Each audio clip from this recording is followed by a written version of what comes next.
I returned to the cabin cautiously, scanning the trees as I went. Nothing moved, nothing followed, but my anxiety remained. Back inside, I bolted the door and checked the windows, though I didn't really expect anyone to be there. The cabin felt smaller somehow, more enclosed. I spent the afternoon doing small tasks, chopping more firewood, cleaning up the kitchen, organizing my supplies, but the sense of being watched never fully left. Each sound outside, every crack of a branch or rustle of leaves, set my nerves on edge. Night fell again, darker than before. I made another fire in the stove and ate a quick dinner, trying to focus on the routine of survival rather than my imagination. When I climbed into the loft, I left the lantern low, casting a dim circle of light. Hours passed slowly, and every creak of the cabin made me tense. Around midnight, I heard it, a subtle, almost imperceptible noise outside. It was a soft crunching, like someone stepping carefully through fallen leaves. I froze, listening. The sound moved slowly around the perimeter of the cabin, stopping and starting. I held my breath, my heart pounding. The first thought in my mind was an animal, but the pattern of the noise didn't match anything I had ever heard in the forest. It was too deliberate, too careful, like someone was testing the cabin, circling it. I stayed very still for what felt like hours, straining to hear through the walls. My mind raced, thinking of the stories I had read about people breaking into cabins in remote areas, people who hid and waited for travelers. I didn't want to believe it, but the sounds were too precise, too measured to be anything else.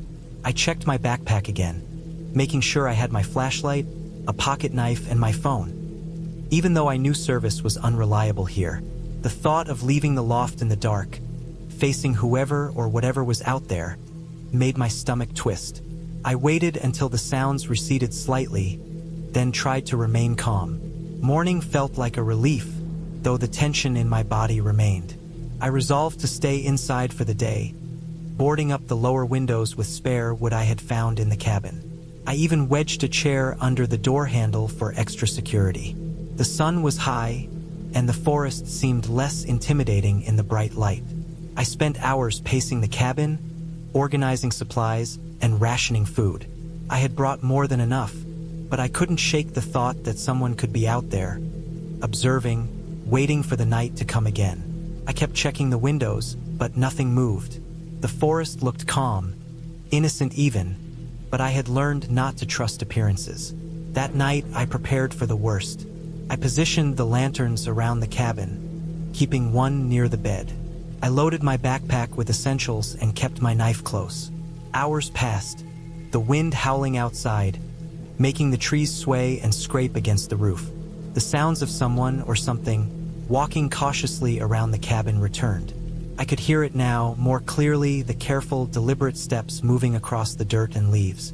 I pressed myself against the wall in the loft, barely breathing, listening. It circled, paused, then seemed to retreat, moving farther into the woods. I waited until the first light of dawn, not daring to move, not daring to make a sound. When the sun finally rose, I ventured out carefully. The ground around the cabin showed faint tracks, confirming that someone had been there the night before. I felt a mix of fear and relief. I had survived the night. I knew I couldn't stay another night alone. I packed my remaining supplies quickly, extinguished the fire, and prepared to leave. As I loaded my car and started the engine, I took one last look at the cabin. The forest looked calm in the morning light, almost peaceful. I drove slowly, watching the path behind me, half expecting to see someone following. The drive back to the main road was tense but uneventful. The sun rose higher, and the forest seemed to regain its peaceful, everyday appearance. When I finally reached the paved road, I felt a sense of safety and relief wash over me. I called the local authorities to report the footprints and my experience. They took my statement seriously, noting that the area had seen occasional reports of poachers or trespassers targeting remote cabins. I realized then that my fear had been grounded in reality, and my precautions had likely prevented a confrontation. The officials assured me that the area would be patrolled more frequently and advised me to avoid returning alone. By the time I reached my apartment, The city's familiar noise and movement felt comforting. I unpacked my bags slowly, reflecting on what had happened. I had wanted solitude, but the experience taught me the importance of vigilance and preparedness. Even in a peaceful-looking forest, there were risks. I knew I would be more cautious in the future, and that the memory of those nights, alone in a cabin, hearing someone circling outside, would stay with me. Yet, despite the fear, there was also a sense of accomplishment. I had faced real danger and had emerged unscathed, more aware of both the beauty and the peril of the wilderness. The cabin had been scary, the nights had been tense, but I had handled it. I had survived, and that clarity brought its own kind of peace. I had always thought that going alone to a cabin in the woods would be peaceful, a chance to get away from the noise of life, away from people, work, and everything that demanded constant attention.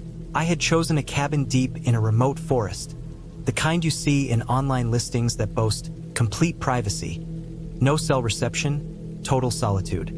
Sounded perfect. I had packed enough food for several days, water, a small camping stove, a first aid kit, and a flashlight with extra batteries. I told myself I was prepared. I had driven hours on winding country roads until the asphalt ended, leaving only dirt and gravel, and then further, following a map I had printed because I didn't trust my phone signal to last.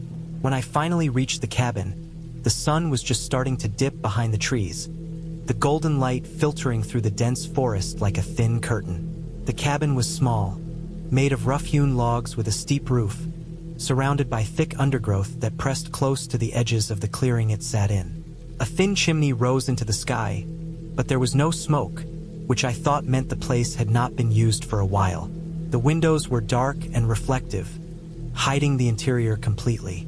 I parked my car near the edge of the clearing and carried my bags toward the cabin. The ground was soft underfoot, littered with leaves, broken branches, and moss, and I noticed immediately that the forest was unusually quiet. I had expected the normal rustle of small animals, birdsong, or even the distant echo of a stream, but there was nothing. Just silence, and the smell of damp earth and old wood. The cabin door was heavy, and when I pushed it open, it creaked loudly in the stillness. Inside, dust motes floated in the thin beams of sunlight that came through the grimy windows. The air smelled stale with a faint hint of wood rot. The floorboards were uneven, and the furniture was sparse. A small table, 2 chairs, a simple bed frame, and a wood stove in the corner. There were shelves built into the walls, empty except for a few broken dishes. I set my bags down and walked carefully across the floor, testing its strength as I went. Everything was old but seemed solid, though I could feel the history in the air. It felt like the cabin had been abandoned quickly, left in a hurry, yet no signs of actual destruction or violence. I started unpacking slowly, organizing my things, lighting a small fire in the stove to take the chill off. The light flickered against the walls, and the shadows it cast were long and uneven, stretching into the corners of the room. I tried to settle into the rhythm of the cabin, reminding myself that it was meant to be quiet here. I had expected to feel nervous alone, but there was a strange, almost oppressive weight to the silence that made the hairs on the back of my neck stand up. As the evening went on, I began to notice small things. The way the wind made the trees outside groan and creak, the subtle sound of leaves brushing against each other. At first, it was just a background sound, but gradually it started to seem like more, like there was movement closer than the trees.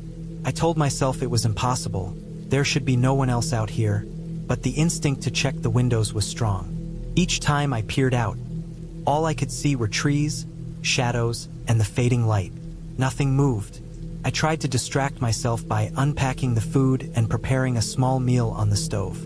The smell of cooking made the cabin feel more like home, and I started to relax.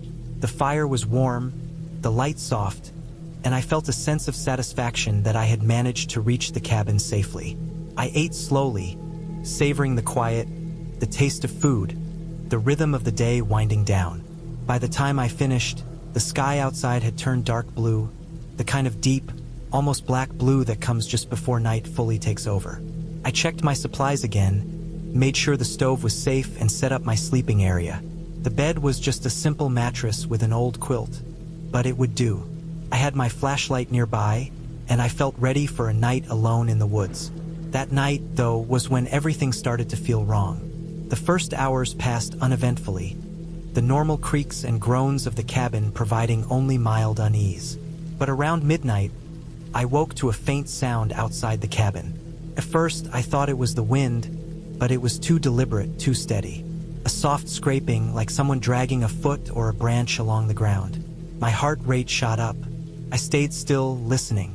The sound came again, slow and deliberate, circling the cabin in no discernible pattern. I grabbed my flashlight and held it tight, shining it out the window. The beam cut through the dark, illuminating trees and undergrowth, but there was no one there. Still, the sound continued, moving with purpose, never quite leaving the clearing. My mind raced with possibilities, animal, human, but I knew something was out there. Something was aware of me.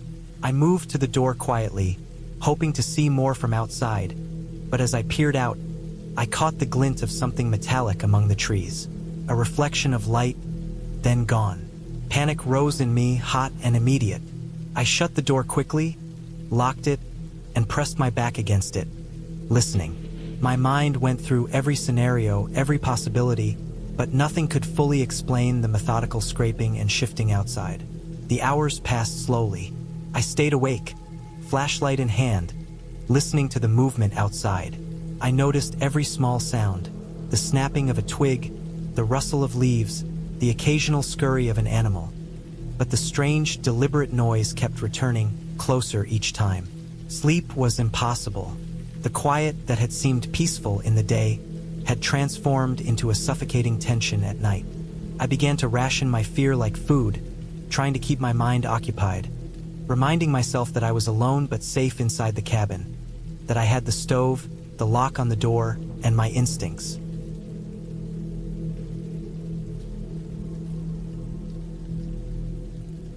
I had been driving all day, the winding roads cutting through the thick forest like ribbons of asphalt. The sun had been a low orange smear when I finally saw the sign for the cabin, nailed crookedly to a rough post, the paint peeling. It wasn't much to look at from the road, just a small wooden structure tucked among a few tall pines. But that was exactly why I had chosen it. I wanted solitude, a break from the endless hum of the city, and the promise of being alone with nothing but the sound of the wind and the occasional crow called to me more than any luxuriously furnished cabin would have. The last part of the drive was the worst. The road had turned into a narrow dirt path, pitted with stones and ruts from years of neglect.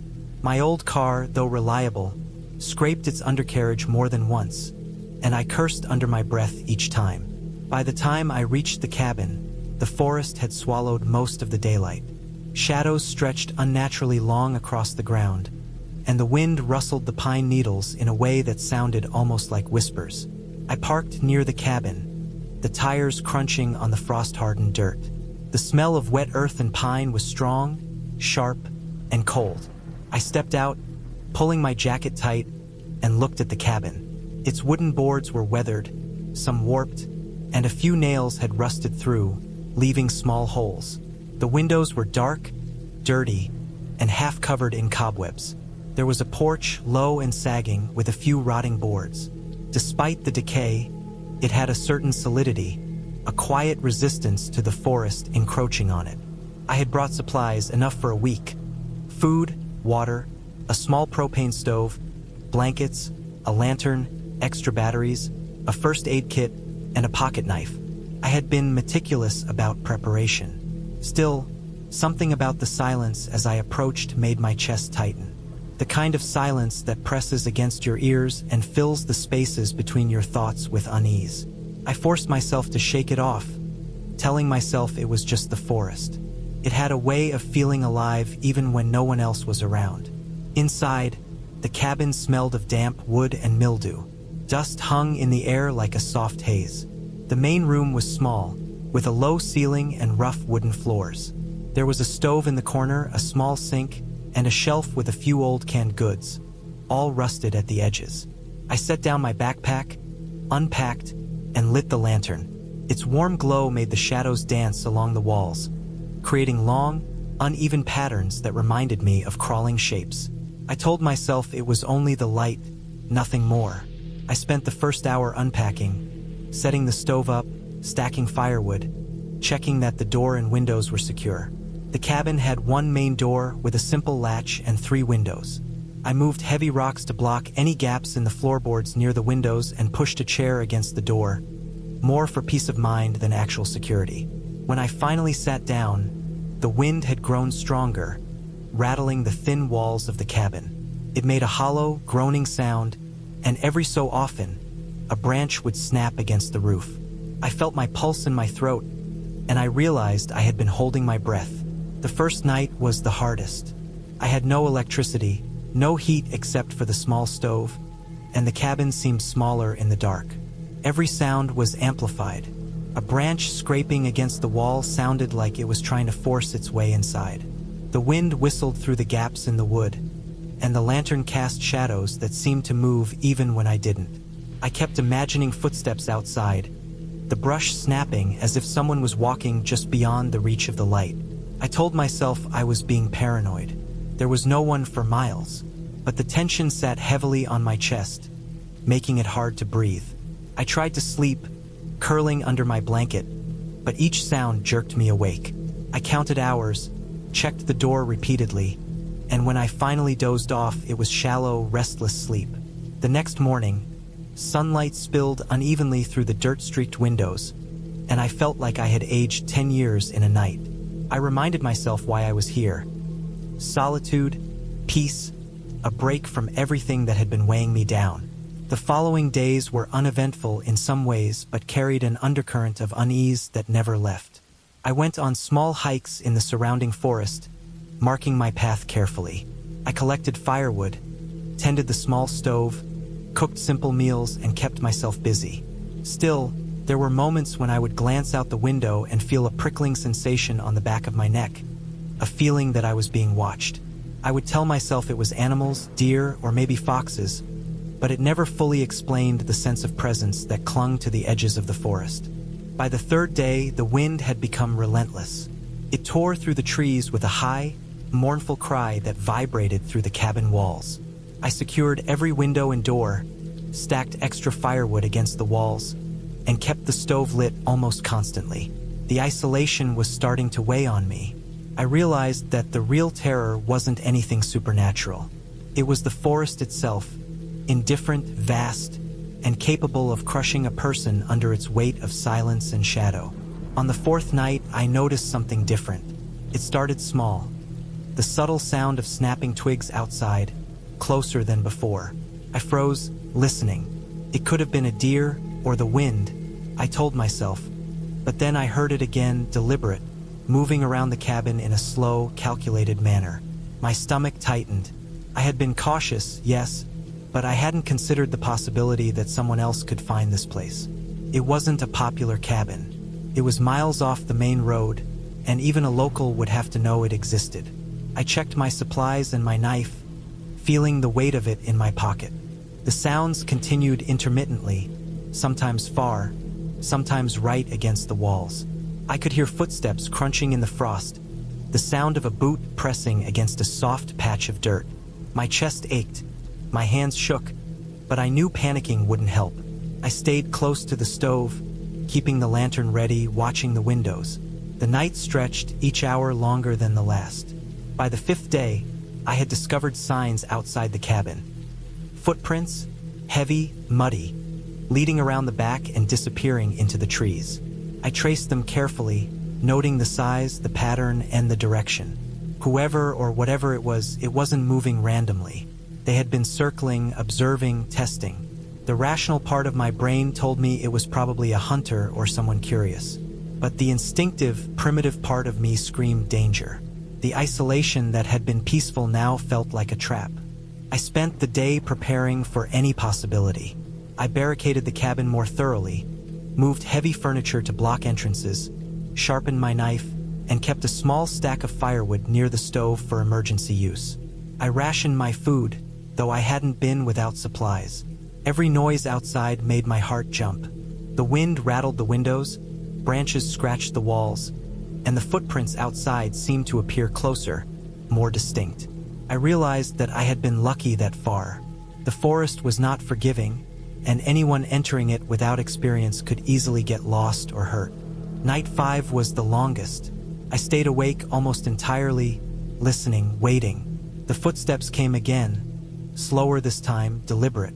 I could hear breathing, muffled but distinct. My mind raced, imagining every scenario. The cabin was sturdy, but I knew if someone tried to break in, it wouldn't withstand much force. I clutched the knife, my knuckles white, trying to steady my breathing. Hours passed like days. I kept my eyes on the windows, watching for any movement. Then came a sound that made my blood run cold. The doorknob rattling. I hadn't heard it until that moment, because I had been so tense, hyper-aware of every small noise. I froze, holding my breath, waiting. The rattling stopped, then started again, harder, more insistent. Someone was trying to get in. I couldn't see them, but I could feel their presence, like a weight pressing against the thin walls. I knew that staying inside was both safe and dangerous. Safe because I had the high ground and a barricade. Dangerous because they might try to force their way in. I remembered an old trick from a survival guide I had once read. Sometimes the best defense is to make yourself unpredictable, to create a threat that isn't obvious.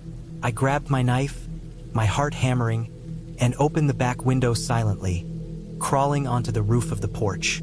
The wind howled, and the branches scratched my arms and face, but I stayed low, crouched, ready to react. The figure outside moved closer to the door, testing it, then paused. I could see a shadow in the lantern light, a human shape, crouched and calculating. I waited, breathing shallow, every muscle tensed. When the person tried to kick the door, I made a sudden noise, slamming a heavy log against the wall near them. The figure jumped back, startled, and I saw them hesitate, scanning the area for a reaction. I waited, then kicked a small rock at their feet. It skittered loudly, and the figure bolted into the trees without looking back. I stayed on the porch roof for hours, shivering in the cold wind, until I was sure they were gone. I didn't sleep that night. By morning, I had decided it was no longer safe to stay. The solitude I had sought had become a dangerous trap. I packed everything into my backpack, checking every corner of the cabin, and left through the front door, moving quickly but cautiously through the forest. I followed the faint dirt road that led to the main road, careful to avoid any other signs of someone lingering. It took most of the day, and by the time I reached the main road, my legs were sore, my body exhausted, and my mind racing with relief and disbelief. The city's noise felt overwhelming when I returned, but in that moment, it was safety. I had survived not because of luck entirely, but because I had remained calm, aware, and prepared. Weeks later, I thought about the cabin, about the forest, and about the figure that had been there. I realized the fear I had felt was a reminder of how fragile isolation could be, how easily a place that seemed safe could turn threatening. I never returned to the cabin. I left it to the forest, to the wind, and the shadows.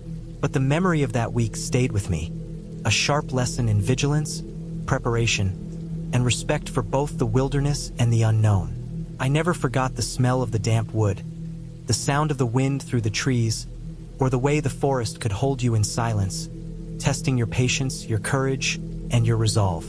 And I carried that lesson with me every time I ventured into nature afterward, always aware, always prepared, always remembering that the true danger was not imagination. It was real, and it could be waiting anywhere, even in a place that looked safe.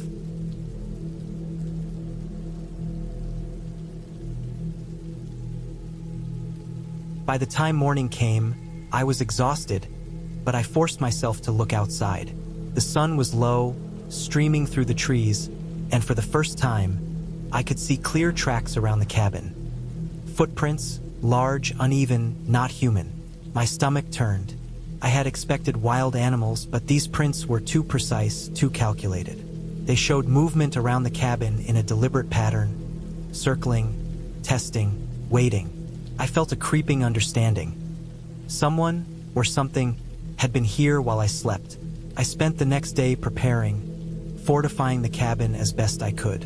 I gathered heavy branches, barricaded the door partially with furniture, made sure the windows were closed tightly. I avoided looking outside more than necessary, but the fear lingered constantly. Every snap of a twig, every rustle of leaves, made me tense. I didn't leave the cabin. I didn't make any noise. I stayed alert, moving slowly, carefully, always watching. The second night was worse. The sounds outside were more pronounced, louder, like someone moving deliberately through the trees, circling closer, testing every barrier I had put in place. I stayed in the far corner of the room, flashlight held high, watching the shadows dance on the walls. I realized I hadn't thought about what I would do if someone tried to get in. My mind raced for options, every plan limited by the reality that I was alone and trapped inside a small cabin with only a stove and a few tools. At one point, I heard a heavy thump against the door. My heart stopped, then another and another. Whoever or whatever was out there was testing the limits of the cabin, trying to force a reaction. I held my breath, pretending to be asleep, though my body shook with tension. The thumps continued for what felt like an eternity, then stopped abruptly. I waited another hour before even daring to move, every nerve in my body on edge. Morning brought relief, but not safety. The tracks outside were clearer now, more deliberate, circling the cabin in a precise pattern. Some led away, others returned, showing that the presence had been methodical, intelligent, aware of me. I realized I couldn't stay here. Whatever was outside, it wasn't going to leave on its own. I needed a plan. I packed as quickly as I could, moving silently, gathering all supplies. I left no sign of my movements inside, trying to erase my presence as much as possible. My goal was simple: get back to the car, back to the road, back to safety. The forest was still quiet, eerily so, as I slipped out a side window, flashlight in hand, keeping low. I followed a path I had noticed on the drive-in, careful to avoid leaving tracks that would reveal my direction. The walk to the car was tense. Every shadow, every rustle, set my nerves on edge. I could feel eyes on me, could almost sense the deliberate tracking of movement. But I forced myself to keep going, moving slowly but steadily. After what felt like hours, I saw the clearing where my car was parked. Relief flooded me, but I didn't relax. I slid inside, locked the doors, and sat for a long moment, listening. The forest was quiet again, but I knew better than to trust it. I started the engine, the sound harsh in the stillness, and drove slowly down the dirt road, always alert for any movement at the edges of the trees. The journey back to the highway was tense but uneventful. When I finally reached a main road and saw the lights of civilization, I felt my body go slack. I had survived, but the memory of those nights, the silence, and the methodical presence outside the cabin stayed with me. I never went back to that cabin. I don't think I'll ever choose isolation like that again. But I remember every detail. The smell of the cabin, the cold weight of fear pressing against me, the tracks around the clearing, the sound of deliberate movement in the dark. It was a real fear, the kind that leaves its mark long after the danger is gone. Even now, years later, I think about that cabin, the forest, and the sound of deliberate footsteps circling in the dark. I think about how fragile safety can be, how quickly a quiet place can turn into something dangerous, and how unprepared anyone can be when alone against an unknown presence. I survived, but the memory is vivid enough that I can still feel the tension, the fear, the suffocating silence. And I know that sometimes being alone is the scariest place of all. By the third day, the wind had become relentless. It tore through the trees with a high, mournful cry that vibrated through the cabin walls. I secured every window and door, stacked extra firewood against the walls, and kept the stove lit almost constantly. The isolation was starting to weigh on me. I realized that the real terror wasn't anything supernatural. It was the forest itself, indifferent, vast, and capable of crushing a person under its weight of silence and shadow. On the fourth night, I noticed something different. It started small. The subtle sound of snapping twigs outside, closer than before. I froze, listening. It could have been a deer or the wind, I told myself. But then I heard it again, deliberate, moving around the cabin in a slow, calculated manner. My stomach tightened, I had been cautious, yes, but I hadn't considered the possibility that someone else could find this place. It wasn't a popular cabin. It was miles off the main road, and even a local would have to know it existed. I checked my supplies and my knife, feeling the weight of it in my pocket. The sounds continued intermittently, sometimes far, sometimes right against the walls. I could hear footsteps crunching in the frost, the sound of a boot pressing against a soft patch of dirt. My chest ached, my hands shook, but I knew panicking wouldn't help. I stayed close to the stove, keeping the lantern ready, watching the windows. The night stretched, each hour longer than the last. By the 5th day, I had discovered signs outside the cabin. Footprints, heavy, muddy, leading around the back and disappearing into the trees. I traced them carefully, noting the size, the pattern, and the direction. Whoever or whatever it wasn't moving randomly. They had been circling, observing, testing. The rational part of my brain told me it was probably a hunter or someone curious. But the instinctive, primitive part of me screamed danger. The isolation that had been peaceful now felt like a trap. I spent the day preparing for any possibility. I barricaded the cabin more thoroughly, moved heavy furniture to block entrances, sharpened my knife, and kept a small stack of firewood near the stove for emergency use. I rationed my food, though I hadn't been without supplies. Every noise outside made my heart jump. The wind rattled the windows, branches scratched the walls, and the footprints outside seemed to appear closer, more distinct. I realized that I had been lucky that far. The forest was not forgiving, and anyone entering it without experience could easily get lost or hurt. Night 5 was the longest. I stayed awake almost entirely, listening, waiting. The footsteps came again, slower this time, deliberate. I could hear breathing, muffled but distinct. My mind raced, imagining every scenario. The cabin was sturdy, but I knew if someone tried to break in, it wouldn't withstand much force. I clutched the knife, my knuckles white, trying to steady my breathing. Hours passed like days. I kept my eyes on the windows, watching for any movement. Then came a sound that made my blood run cold. The doorknob rattling. I hadn't heard it until that moment, because I had been so tense, hyper-aware of every small noise. I froze, holding my breath, waiting. The rattling stopped, then started again, harder, more insistent.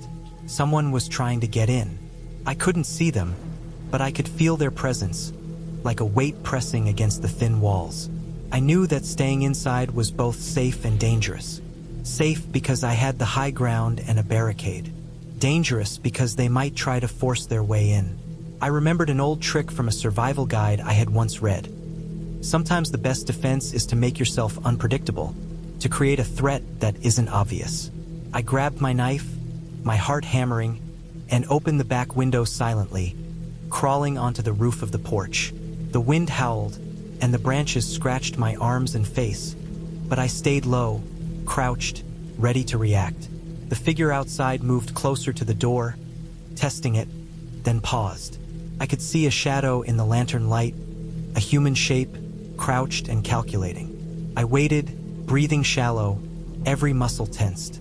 When the person tried to kick the door, I made a sudden noise, slamming a heavy log against the wall near them.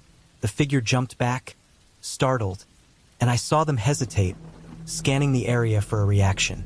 I waited, then kicked a small rock at their feet. It skittered loudly, and the figure bolted into the trees without looking back. I stayed on the porch roof for hours, shivering in the cold wind, until I was sure they were gone. I didn't sleep that night. By morning, I had decided it was no longer safe to stay. The solitude I had sought had become a dangerous trap. I packed everything into my backpack, checking every corner of the cabin, and left through the front door, moving quickly but cautiously through the forest.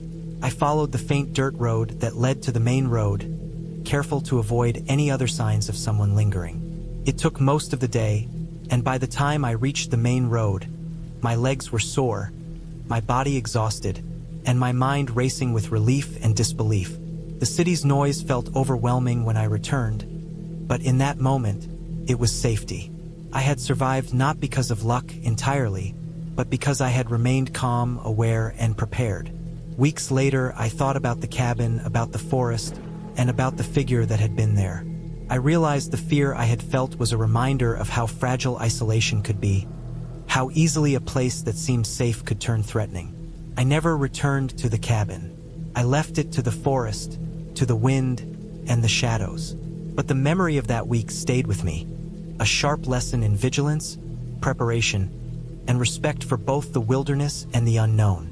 I never forgot the smell of the damp wood, the sound of the wind through the trees, or the way the forest could hold you in silence, testing your patience, your courage, and your resolve.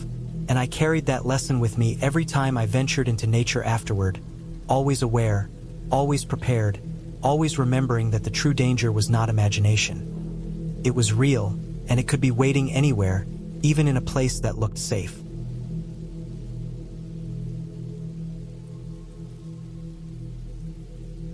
I had been planning the trip for months.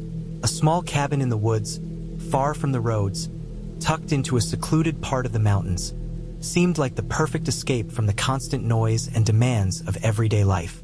I needed it, I told myself, a place where I could think, breathe, and be completely alone. The cabin was old, built decades ago by someone who probably had the same idea, but it had a sturdiness about it that appealed to me. The wood was darkened with age, the roof sagging in small, uneven curves, but it had a solid feel, a sense of permanence in the middle of the forest. I arrived late in the afternoon, my car rattling along a narrow dirt track that wound through dense trees and thick underbrush. The sunlight was already fading, slipping behind the mountains, casting long, slanting shadows that made the forest feel alive, almost aware of me moving through it. The first thing I noticed when I stepped out of the car was the silence. It was the kind of silence that made your ears ring, the absence of wind, birds, or any movement other than the trees swaying gently above me. I carried my bags to the cabin, noting the way the air smelled of damp wood and earth, a mixture that was both comforting and strangely oppressive. Inside, the cabin was simple. There was a small kitchen with a rusted sink, an old stove, and a table with peeling varnish. A few chairs were scattered around, uneven and creaking when touched. The living area had a stone fireplace, cold and empty, and shelves lined with dusty books. The bedroom was a small, low-ceilinged room with a narrow bed and a threadbare blanket. It wasn't much, but it was enough. I unpacked, placed my things on the bed, and then sat in one of the chairs by the window, staring out at the trees as darkness crept over the forest. That first night, I barely slept. It wasn't fear at first, just a strange awareness of being completely alone in a place I didn't know. Every creak of the cabin, every brush of wind against the walls, made me tense. I heard small things moving outside, twigs snapping under the weight of animals, leaves rustling. At first, I convinced myself it was deer, raccoons, or maybe a fox. But as the night wore on, the sounds became more deliberate, closer, as if something or someone was moving around the cabin with purpose. I kept the flashlight next to me, pointed it toward the windows, but the glass reflected only the darkness.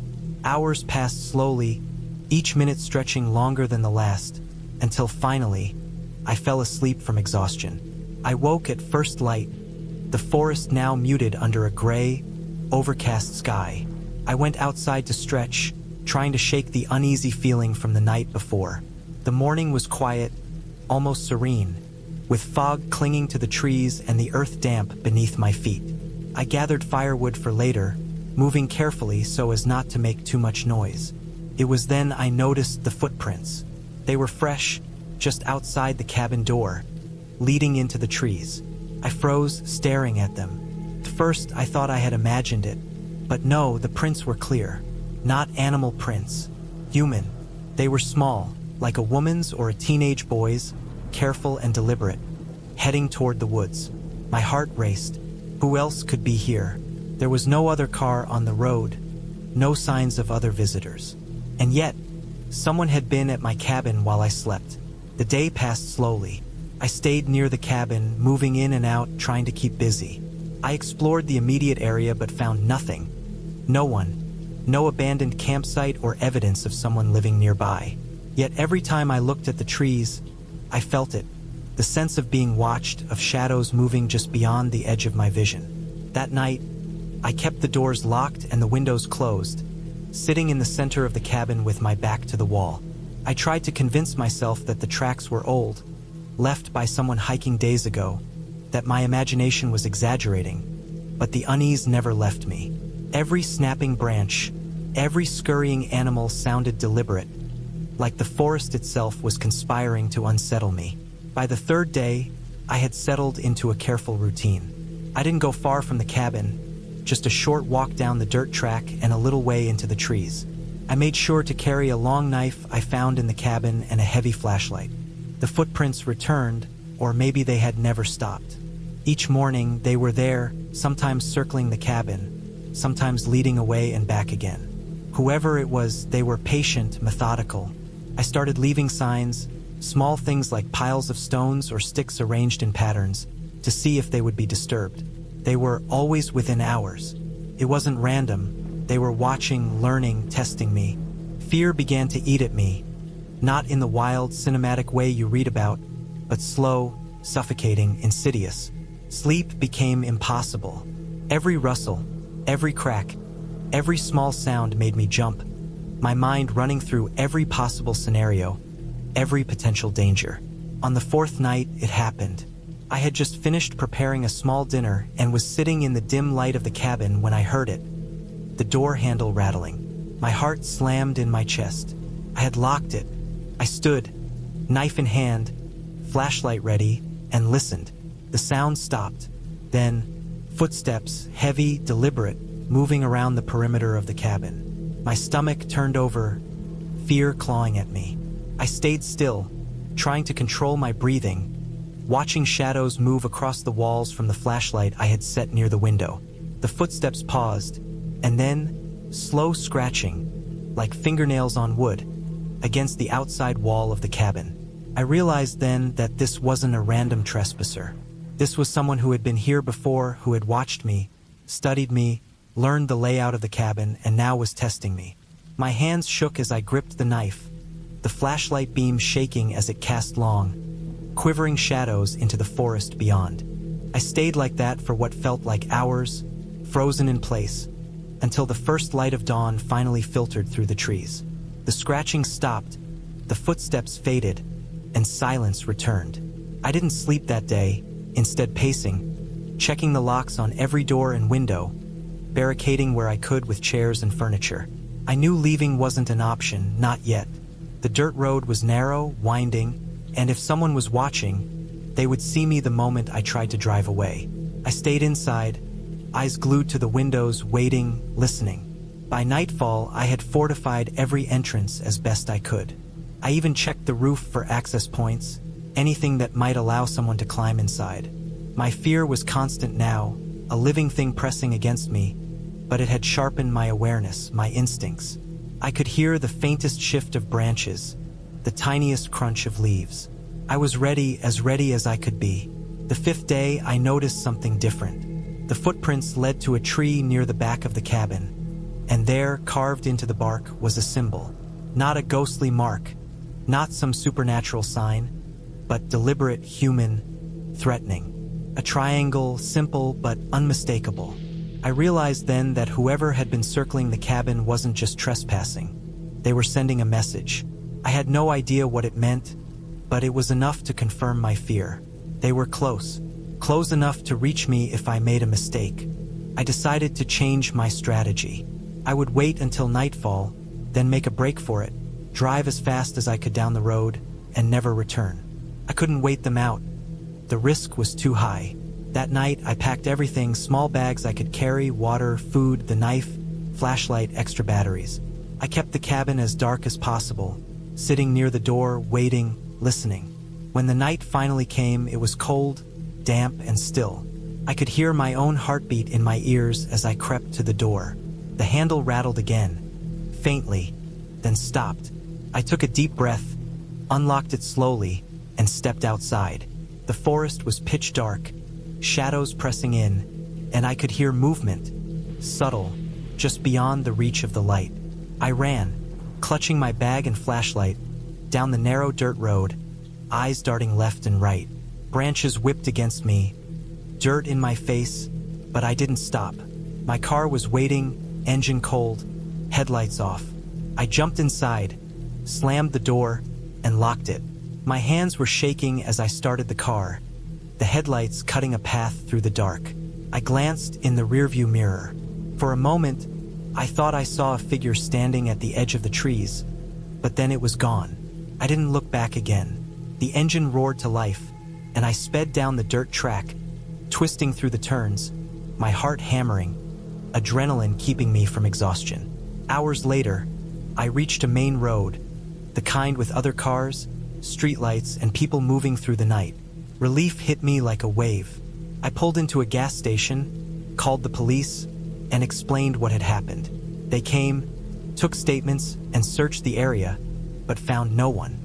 They said the footprints and carvings might have been the work of someone skilled at disappearing into the woods, someone who could stalk and intimidate without leaving a trace. I didn't sleep properly for days, but eventually, the fear began to fade.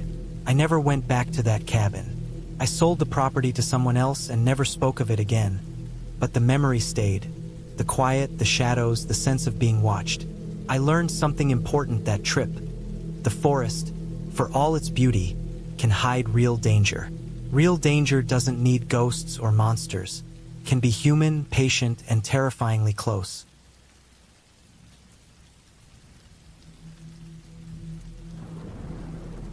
I had planned this trip for months, mostly in my head, imagining the quiet forest, the small cabin tucked away from the world, the kind of escape I needed to think and breathe without anyone else around. I had spent years in the city, surrounded by constant noise, the sort that clung to your skin, the sound of traffic and people, and the endless digital chatter. I didn't just want a break. I needed it. The cabin I had rented was in a remote area in northern Maine, accessible only by a single dirt road that curved through thick pine forests. On paper, it was perfect. In reality, it turned out to be far more isolating than I expected, and that isolation was the first thread in the kind of fear I would come to know that week. The drive out was long and quiet, the radio off most of the time, leaving only the hum of the tires on the gravel and the occasional caw of a crow or the distant crack of a branch breaking in the wind. The forest closed in around me gradually, the trees so thick in some areas that sunlight barely touched the ground. Felt like I was leaving the world behind, inch by inch, mile by mile. When I finally saw the cabin, it was smaller than the picture suggested. A modest wooden structure with a steeply pitched roof and a stone chimney. There was a small porch with a few rocking chairs that swayed gently in the wind, and the windows were curtained, giving nothing away of the inside. The air smelled of pine needles and damp earth, the sort of scent that sinks into your clothes and hair and makes the world outside feel distant, almost irrelevant. I parked on a small clearing in front of the cabin, the gravel crunching under my tires, and I just stood there for a moment, taking it all in. There were no other cabins nearby, no other signs of human life beyond the faint traces of a dirt road that had been recently used. Even though I had wanted isolation, the sudden absence of it was jarring. The forest was alive, but it had nothing familiar in it. No people, no houses, no distant lights. I grabbed my backpack, locked the car, and approached the cabin. The door opened with a creak, revealing the interior. It was small, with a living area, a modest kitchen, and a single bedroom. There was a fireplace, but no wood stacked inside. I assumed I'd have to find some outside if I wanted a fire at night. A thin layer of dust suggested that the place hadn't been used in a while, and there was a faint smell of mildew in the corners. I set down my bag, took out my supplies, and started unpacking. I had brought food, water, a small stove, lanterns, and enough blankets to survive the cold nights. The first night passed without incident. I set up the lanterns, stacked some firewood I had found in a small shed behind the cabin, and fell asleep to the sound of wind whistling through the trees. It was a deep, hollow sound that seemed to come from everywhere at once. It was unsettling, but nothing dangerous. At least, I told myself, nothing dangerous yet. The next day, I explored the surrounding area. There was a small creek nearby, the kind that gurgled over rocks in a pleasant, hypnotic way, and a faint trail that led deeper into the forest. I spent hours walking it, taking in the sights and sounds, collecting some firewood and kindling along the way.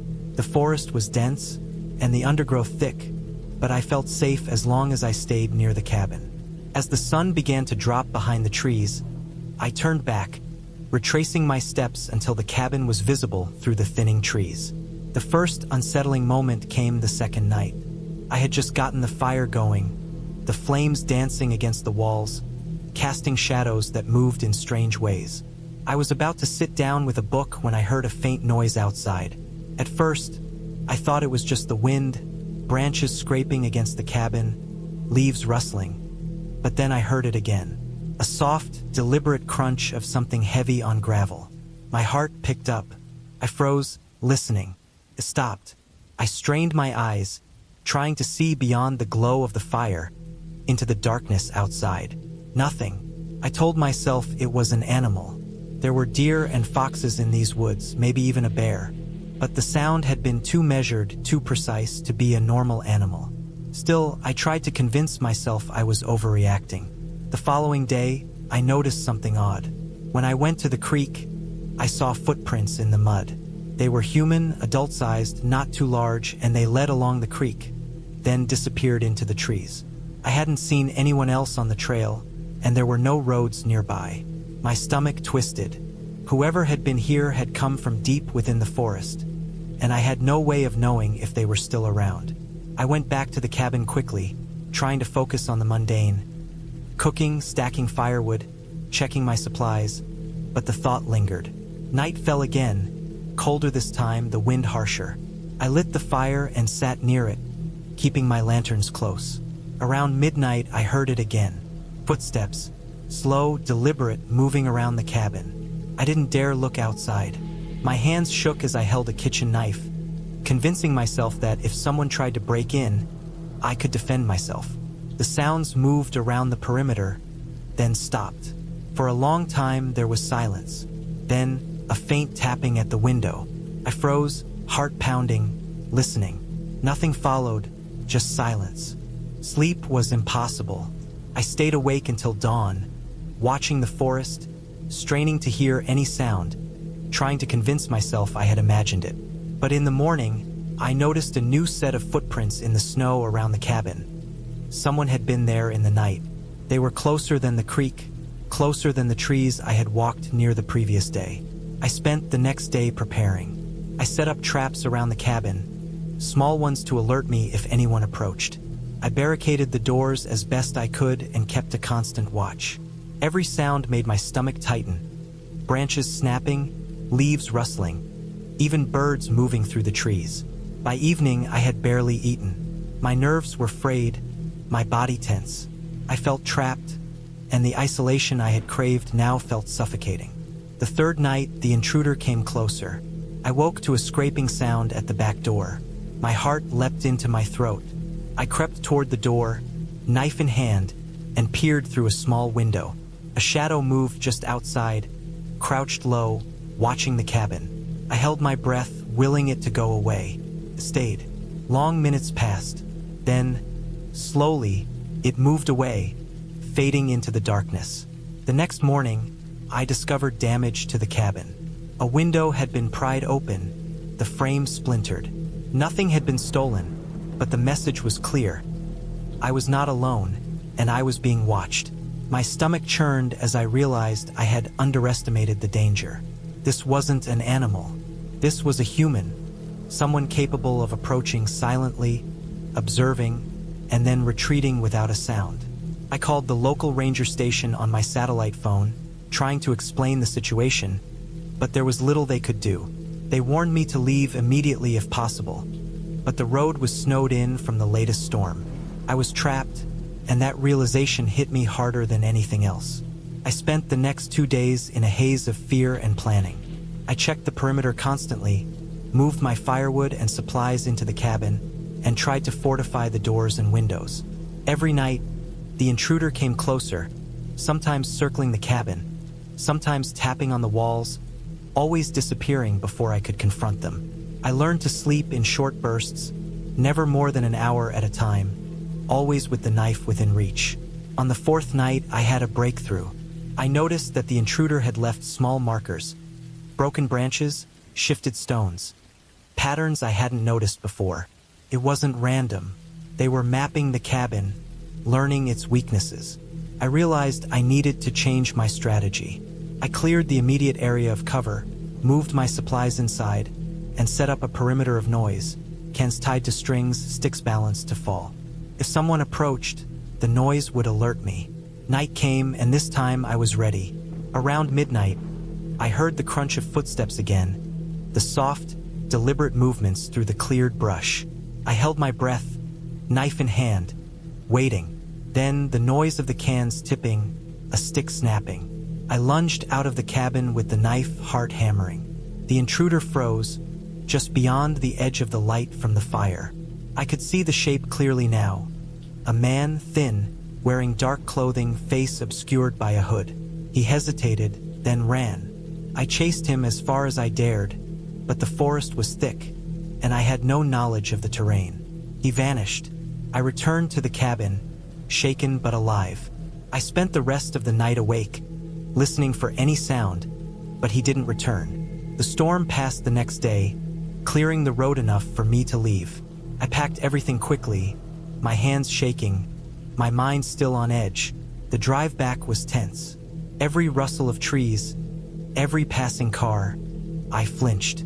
When I finally reached a town with people, lights, and traffic, I felt a weight lift off my chest. I was safe. I had survived, but the forest, the isolation, and the intruder's presence left a permanent mark. I knew I would never forget the sense of being watched, the careful planning someone had taken to observe me, and the fear of being completely alone with an unseen threat. I never returned to that cabin. Months later, I heard that other cabins in the area had been broken into, and I realized I had been lucky. The forest that I had once imagined as a sanctuary had been a trap. And though I was back in the city, surrounded by noise and people, the memory of that isolation, the knowledge of how quickly safety can vanish, stayed with me. I survived, yes. I walked away. I learned to trust my instincts, to respect the wildness of both nature and human cunning. And though the fear lingered, I carried with me a deeper understanding of what it means to be truly alone, and the sharp awareness that not all threats can be seen in the light of day.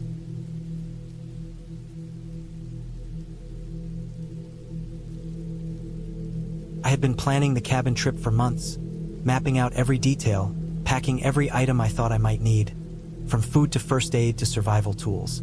I had never been one to trust luck, and the idea of being deep in the forest, far from anyone else, appealed to me in a way I couldn't explain. It promised solitude, a chance to disconnect from the constant noise of work and the endless obligations that seemed to swallow me whole in the city. I told myself that the trip would be simple, peaceful, a weekend of hiking, reading, and thinking. But what actually happened was far from what I imagined, and it changed the way I looked at nature, at isolation, and at the small mistakes I thought were harmless. The cabin was in a remote part of the national forest, far from any road that could be traveled quickly. The directions I had printed out were not precise. They were more like a rough sketch, marking where I would leave the main road and which turns to take on dirt paths that faded into the trees. I drove the rental car as far as I could, navigating potholes and mud puddles that had formed from last week's rain. Eventually, I reached a point where I had no choice but to park and continue on foot. I loaded my backpack, heavier than I liked, and set off along the narrow trail that twisted through dense pine and oak. Sunlight barely penetrated the canopy, casting mottled shadows across the ground, and the air smelled damp, earthy, and slightly sharp with the scent of decaying leaves. The hike to the cabin was longer than I anticipated. My legs ached, and my backpack dug into my shoulders. Each step felt heavier, not only because of the weight I carried, but because of the growing sense of unease. There was something about the forest that made me hyper-aware of every sound. The crack of a twig, the sudden rustle of leaves, the distant call of a bird. None of it was threatening, and yet my mind kept imagining possibilities. I reached a small creek and stopped to refill my water bottle, the cold, clear water giving me some relief. As I sat on a mossy rock, I realized I had passed several signs of wildlife. Tracks in the mud, a patch of flattened grass where something had clearly rested, but no animals were visible. It was as if the forest was watching silently. Finally, I reached the cabin just as the sun was beginning to lower behind the trees, spilling golden light over the wooden structure. It was modest, built of logs with a steep roof and a stone chimney. The windows were grimy, but I could see that the inside was simple and functional. A kitchen area with a small stove, a table, a few chairs, and a bedroom with a mattress on a frame. There was no electricity, no plumbing beyond a small sink, and no heat except for the old wood stove. I had chosen it deliberately for its remoteness, but now, standing on the porch and looking at the quiet forest all around, I felt a twinge of apprehension. I unloaded my backpack, laid out my supplies, and lit a small fire in the stove.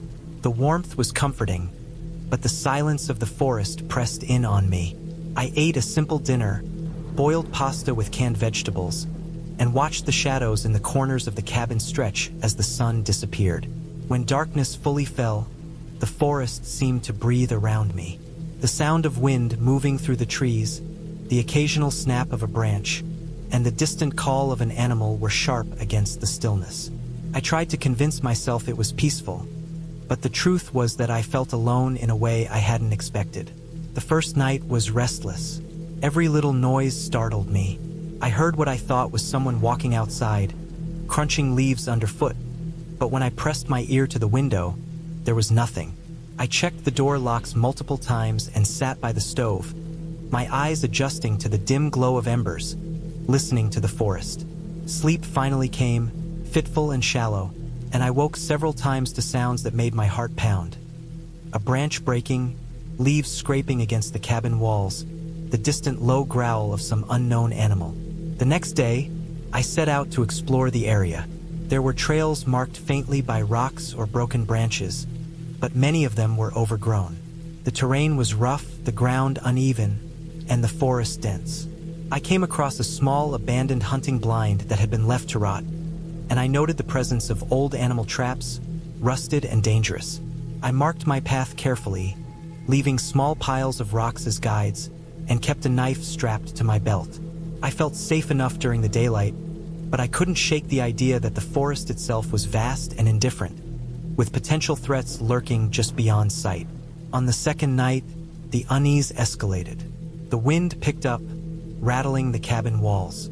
The sound was sharper now, and there were moments when it sounded like someone or something was moving outside, just beyond my vision. I kept the fire going, feeding it regularly, and checked the locks obsessively. I realized I had not fully thought through how isolated this place truly was. There was no cell service, no one nearby, and even if I left immediately, it would take hours to reach the nearest road. That realization weighed on me more heavily than the cold. By the third day, I began to notice signs that unnerved me. At first, it was small things. Footprints near the cabin, which I hadn't seen before, too large to be a deer or coyote. Then I noticed that some of my supplies had been shifted. I had left a bag of food by the stove, and it was slightly moved from its original place. My heart raced as I realized I had been completely alone. Or so I thought. Someone had been here. The rational part of me tried to explain it. Maybe a raccoon had gotten inside through the small gaps in the logs. But raccoons don't leave large boot-shaped prints, and they certainly don't move bags deliberately. I spent the day on edge, checking every corner, examining the windows and doors, and setting up a makeshift perimeter around the cabin with branches and rocks. I decided to stay put at night, thinking it would be safer than venturing into the forest in the dark. That night, the noises were louder, closer. I could hear footsteps circling the cabin, a scraping sound along the walls, the occasional thump that made the floor vibrate. I held a heavy flashlight in one hand and the knife in the other, every muscle tensed. I imagined calling for help, but the lack of signal made that impossible. I realized I had to rely solely on myself, my awareness, and my ability to react quickly. I spent the day on edge, checking every corner, examining the windows and doors, and setting up a makeshift perimeter around the cabin with branches and rocks. I decided to stay put at night, thinking it would be safer than venturing into the forest in the dark. That night, The noises were louder, closer. I could hear footsteps circling the cabin, a scraping sound along the walls, the occasional thump that made the floor vibrate. I held a heavy flashlight in one hand and the knife in the other, every muscle tensed. I imagined calling for help, but the lack of signal made that impossible. I realized I had to rely solely on myself, my awareness, and my ability to react quickly. I spent the next morning preparing more actively. I barricaded the windows with furniture, checked the door frame to ensure it wouldn't be kicked open easily, and even set small makeshift alarms using pins strung on string around the perimeter. I also took inventory of all the supplies I had, rationing carefully in case I had to stay longer than planned. During the day, I explored a little further, trying to find a safer vantage point. I found a small ridge overlooking the cabin, which allowed me to see the surrounding area and spot anyone approaching from a distance. I returned to the cabin feeling slightly more in control, though the tension never fully left. That night, the presence outside was undeniable. I could hear deliberate movements, pacing, circling, and pauses as if someone was waiting, listening. I stayed close to the stove, maintaining the fire, and focused on staying calm. Hours passed like this, and I felt the pressure of exhaustion pressing against me. I knew I had to get out eventually, but leaving the cabin in darkness with whoever or whatever outside was a risk. In the early hours of the morning, the movement stopped. Absolute silence settled over the forest, and I held my breath, waiting, but nothing came. I realized I had survived the night, but the experience had left a mark. I decided that I could not stay another night. I had to leave. I packed quickly, ensuring my essentials were within reach, and checked the trails I had marked. I waited for daylight, which came slowly, and then started my trek back. Every sound still made me jump. Every shadow felt like it could hide a threat. I moved cautiously, retracing my steps, keeping my knife and flashlight ready, but I stayed on the paths I had marked. The hike back was long, exhausting, and tense. Every time I thought I was safe, I would see a branch move or hear a distant crunch. I moved quickly, but carefully until finally, I reached the point where I had left the car. Relief washed over me like a physical weight. The vehicle looked the same as when I had parked it. Nothing missing, nothing altered. I locked the doors, threw my backpack in the back seat, and sat in the driver's seat for several minutes, catching my breath and letting the tension drain slowly from my body. Driving back toward the main road, I kept my eyes on the forest, expecting to see someone or something following me, but there was nothing. No signs of anyone having been near the cabin in recent memory. The forest resumed its indifferent appearance, quiet and normal, as if nothing had happened. When I finally reached civilization, the lights and sounds of the city were overwhelming in contrast. I felt a strange combination of exhaustion and relief, knowing I had survived, knowing that I had relied solely on myself to navigate, defend, and think clearly under pressure. Looking back, I realized the entire experience had been a series of small mistakes compounded by inexperience. Underestimating the isolation, failing to anticipate the possibility of other people being in the area, and not fully preparing for what it meant to be completely alone in the wilderness. But I also realized that preparedness, vigilance, and clear thinking could keep someone safe, even when the situation became tense and frightening. I kept replaying every step, every decision, every sound, learning and analyzing, knowing that the memory would remain with me, shaping the way I approached solitude, nature, and personal safety in the future. Weeks later, I returned to the cabin one last time, not to stay, but to leave a note and ensure everything was intact. The cabin was empty, quiet, and as it had been before, but I felt a different sense of respect for it now. The forest was not threatening in a supernatural sense, but it was raw, unpredictable, and unforgiving. Survival depended on awareness, preparation, and calmness, not on luck or fantasy. I left the cabin and walked back to my car, the forest behind me quiet, the air still sharp and earthy, and I felt a sense of closure. I had faced fear, navigated it, and come out the other side, clear-headed and alive, carrying the memory of the tension, the lessons, and the reality of isolation with me forever.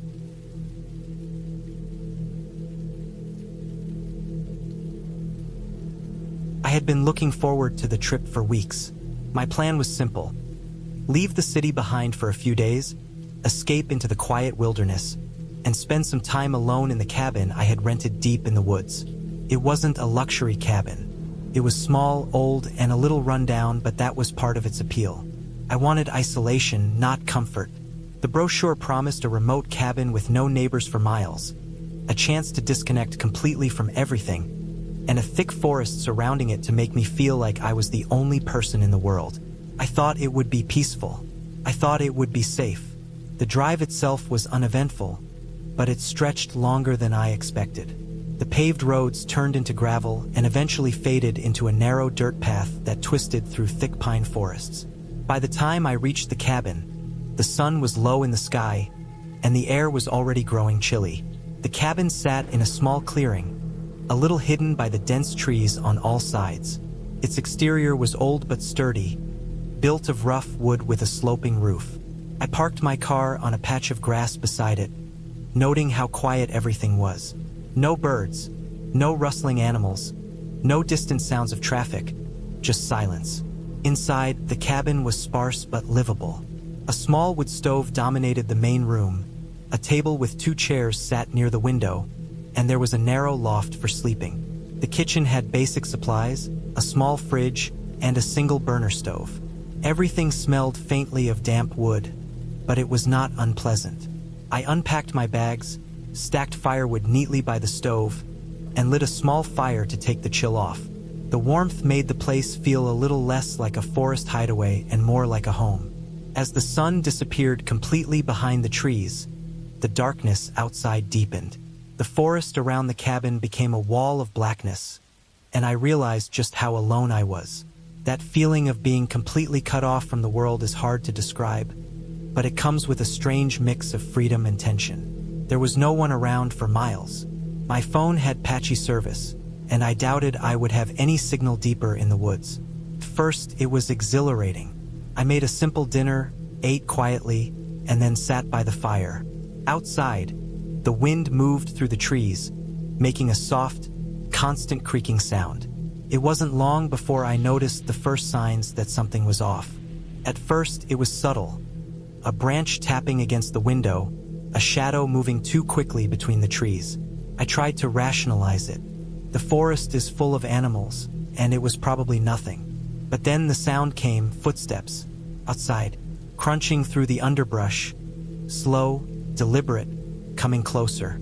My heart raced. I peered out of the window, straining to see, but the shadows of the trees made it impossible to tell what was moving. My first instinct was to convince myself it was an animal, but something about the rhythm of the steps felt human. I tried to focus on the fire and the warmth inside, telling myself that anyone walking out here would have to be miles from the nearest road, miles from any neighbors. Who would come all this way at night? And yet the footsteps continued, circling the cabin, never stopping, never moving away. I grabbed a flashlight from the table and shined it into the darkness, swinging the beam around the clearing. Nothing. But then I saw it. A figure hunched and low, moving behind the trees, just at the edge of the clearing. I froze, holding the light steady, but it disappeared almost instantly, blending into the darkness. I tried to think logically. Maybe a hunter, maybe someone camping nearby, maybe even someone lost. But no. There had been no other cars on the road, no lights, no signs of anyone else in the forest. And why would they circle the cabin in the dark, watching me? The realization hit me. I was being stalked. I spent the rest of the night in a state of near panic. Every sound became amplified. The wind through the trees, the creaking of the cabin, the rustle of leaves outside. I barely slept, keeping the fire burning as a barrier against the dark. I considered calling the police, but I had little service, and even if I did get through, it would take them hours to reach this remote location. I felt trapped. Morning brought some relief. In the daylight, the forest seemed less menacing, though the feeling of being watched did not entirely disappear. I left the cabin briefly to explore the perimeter, armed with a large branch I had pulled from a tree, just in case. Nothing unusual. No footprints, no signs of anyone camping nearby, no evidence of intrusion. But the sense of dread lingered, and I knew that whatever had been outside last night wasn't just going to vanish. The next night was worse.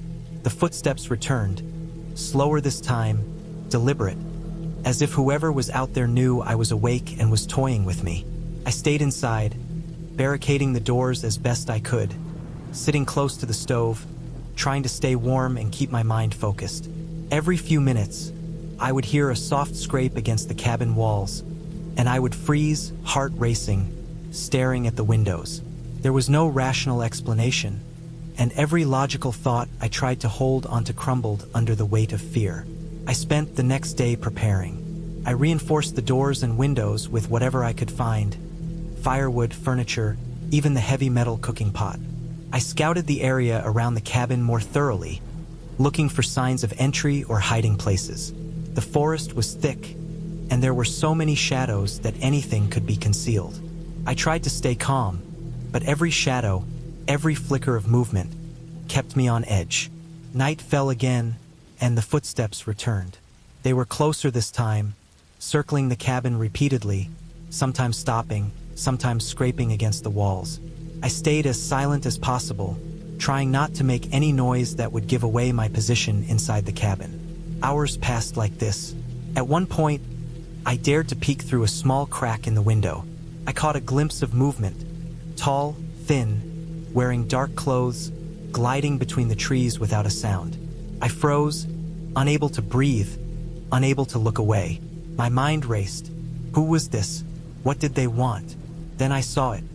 A small glint of metal in their hand. A knife. Not a hunting knife, but a blade designed to harm. My heart leapt into my throat. I realized that if I wanted to survive the night, I would have to outthink them. I went into the loft, where I had stacked extra blankets, and tried to make a barrier between myself and the door.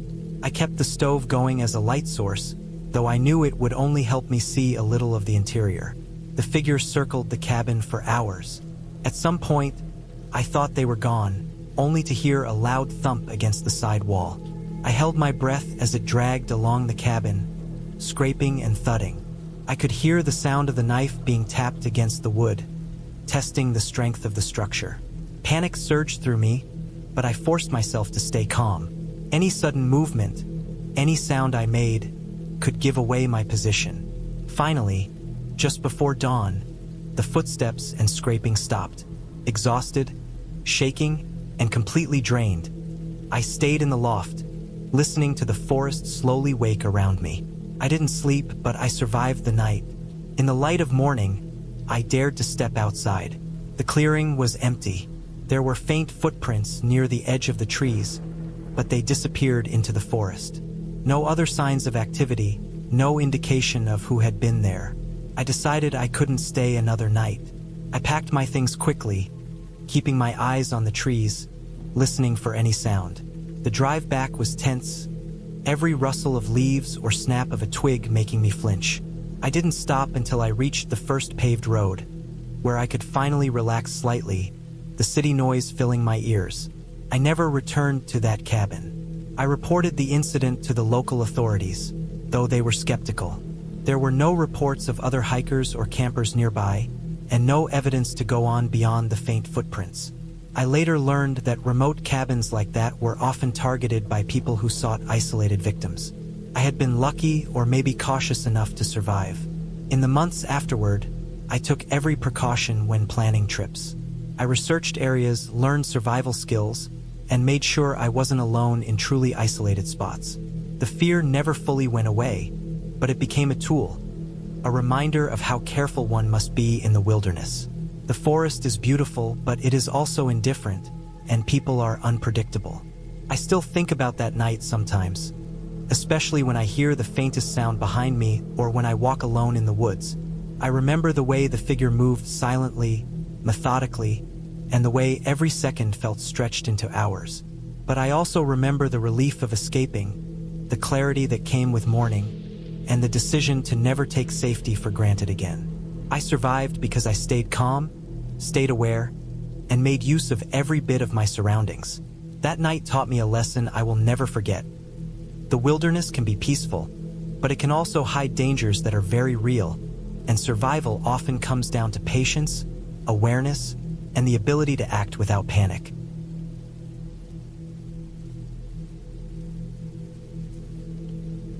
I remember the drive up to the cabin with almost too much clarity, though it had happened months ago.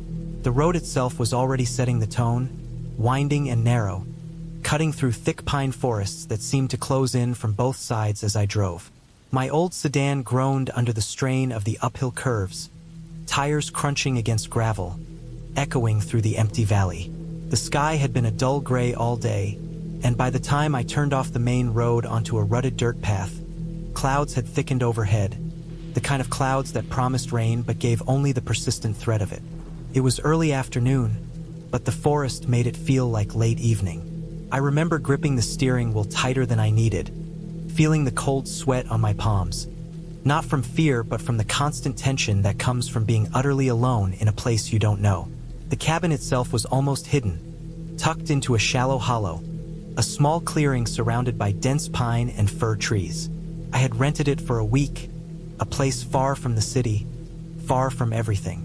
I wanted silence, a place to think, maybe to write, but more than that, I wanted isolation. The online photos had shown a rustic wooden cabin with a stone chimney, a small deck, and what appeared to be a clear view over the valley below. The photos hadn't lied completely, but they had minimized just how secluded it really was. There were no neighboring cabins, no hiking trails nearby, and the nearest road visible from the cabin was more a rough suggestion than an actual path. I parked in front of the cabin and stepped out, letting the chill air wrap around me. The smell of damp earth and pine needles was strong, almost suffocating in its intensity. My boots sank slightly into the soft ground as I walked to the door, the sound of my steps sharp and echoing. Inside, the cabin was almost exactly as pictured online. The main room had a low, beamed ceiling and a large stone fireplace that smelled faintly of smoke. The furniture was sparse but solid. A wooden table and chairs, a single armchair by the fireplace, a small sofa. The kitchen was small, barely more than a corner, with a simple stove, a sink, and a handful of cupboards that smelled faintly of cleaning products and something else, something earthy, like the smell of the forest creeping in. The bedroom was upstairs, under the slanted roof, and it contained a single bed with thick blankets, a small dresser, and a window that looked out over the back of the property into the trees. The bathroom was functional, nothing fancy, but clean. There were no modern luxuries here, no internet, no television, but I didn't care. That was the point. After settling in, I unpacked the few things I had brought, set my laptop on the table, and looked around. There was something in the quiet that pressed on me immediately. Not a sound exactly, but a presence. A weight that comes from being surrounded by so much space and knowing nothing or no one could see you. I told myself it was just the isolation, the new environment, the stories I had read about people getting nervous in the woods. Still, I felt it, a tightness in my chest that I couldn't shake. I tried to ignore it, focusing on the view from the deck, which was beautiful, stretching over the valley with the forest running down into a faraway river. The air smelled damp and green, but it also carried a sharp hint of decay, fallen trees rotting quietly in the underbrush. The first night was when the unease really began. I had gone to bed early, tired from the drive, but the sounds outside were relentless. Not the sounds of animals as much as the sounds of the forest itself. Trees creaked under the wind, branches scratched against the cabin, and somewhere, faintly, there was the sound of breaking twigs, deliberate and slow, as if someone or something was moving around outside. I lay in bed, staring at the ceiling, listening to the storm clouds moving overhead, my heart thrumming in my chest. The logical part of my mind told me it was just a deer or a raccoon, maybe a fox. But another part, a deeper part, couldn't help feeling watched. The next day, I decided to explore around the cabin, trying to convince myself it was nothing. I walked the perimeter, noticing details I had missed before. The ground was soft with moss, almost spongy, and there were depressions where someone had clearly walked recently. Footprints, maybe, though they weren't deep enough to identify. I tried to shake it off as animal tracks. But later, on the deck, I realized that some of the footprints seemed too large to belong to anything I could identify. I told myself it was imagination, that the overgrown roots and fallen branches made patterns that looked like footprints. Still, the feeling of being watched lingered. By the third night, I was actively paranoid. The wind had picked up, rustling the trees like a living thing. Every creak of the cabins would sounded like someone pacing above me. I had checked every door and window multiple times, bolting the cabin as securely as I could, but it didn't matter. Sleep came in fits, fragmented by sudden noises that made me sit up, heart pounding, trying to convince myself it was just a branch brushing the side of the cabin. The breaking point came on the fourth night. I was reading by the fireplace, the storm outside a constant drone of wind and rain, when I heard it, the sound of the front door handle rattling softly, deliberately. I froze, barely breathing. The handle was sturdy, the door locked. I stood and approached, trying to peer through the small window beside the door. The deck was empty. The forest pressed in on all sides, dark and impenetrable. I shook my head and told myself it was the wind. I went back to my chair, but the sound returned, this time from the back door, the door to the small kitchen. Again, no one. No footprints in the mud. Only the sound of the storm and the oppressive silence. I decided then that I couldn't stay inside alone anymore. I grabbed my coat and boots and went outside into the rain. The cold and wet shocked my system, but the physical sensation was grounding. I walked down the slope toward the river, hoping the movement would calm me.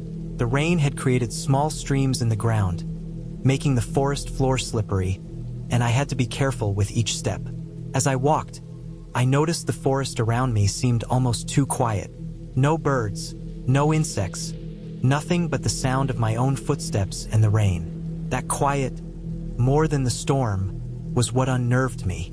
It made me hyper-aware of every rustle, every crack of wood, every whisper of wind. Hours passed like that. I walked along the riverbank, checking the surroundings, my mind replaying every creak and snap I had heard at the cabin. I realized then how vulnerable I was, how isolated, and for the first time, I truly understood fear in its raw form. Not the fear of ghosts or legends, but the fear of being alone in a place that was completely indifferent to your existence. That was the kind of fear that got into your bones, that made your body tense and your mind race, imagining possibilities you never thought possible. When I returned to the cabin, drenched and exhausted, I noticed the front door slightly ajar.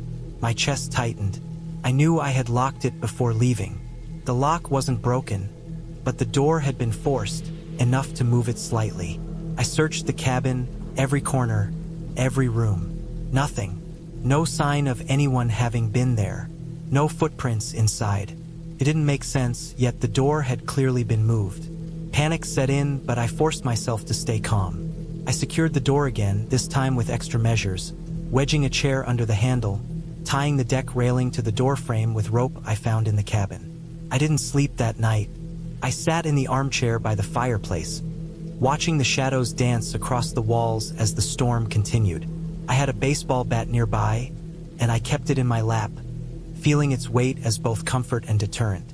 The rain slowed, and in the quiet moments between downpours, I could hear something moving outside. Not fast, not like running, but deliberate, measured steps.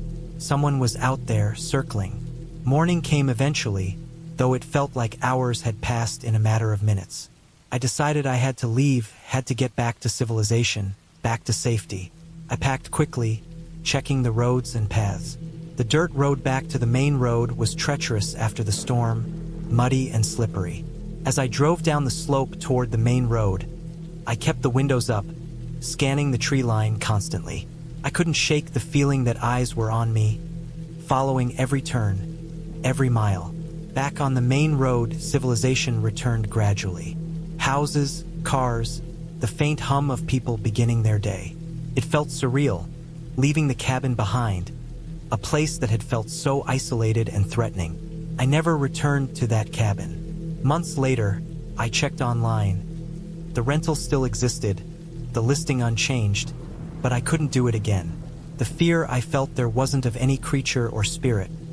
It was of human indifference, of the sheer isolation and vulnerability.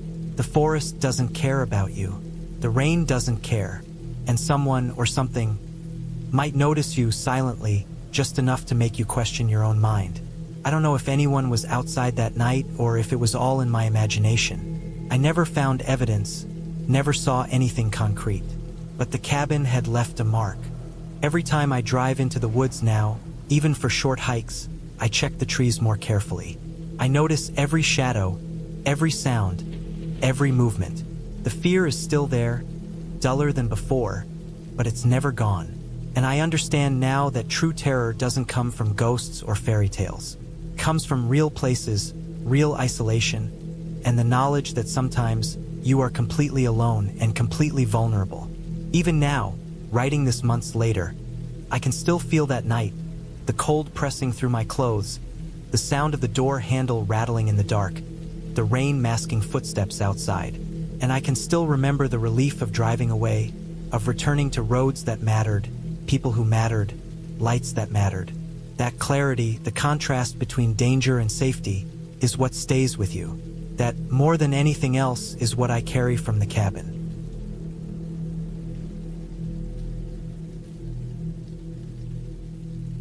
I had been planning the trip for weeks, meticulously packing everything I thought I might need. The cabin was deep in the woods, far from any town or road.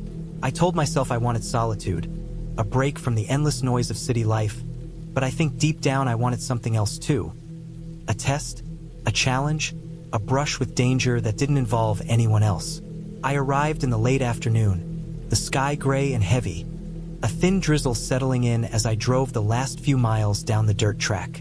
The path was narrow, winding, bordered by dense pines that leaned over like they were trying to whisper warnings I wasn't ready to hear. The cabin itself was older than I expected, its wooden walls darkened with age and rain. The roof sagged slightly in the middle, and the porch creaked with every step. I remember thinking that someone had probably lived here a long time ago, but maybe left because it had become too much to maintain. I carried my bags inside, the smell of damp wood and mildew hitting me immediately. There was a fireplace in the main room, surrounded by dust and cobwebs. A thick layer of dirt had settled on the floorboards, and the windows were streaked with grime.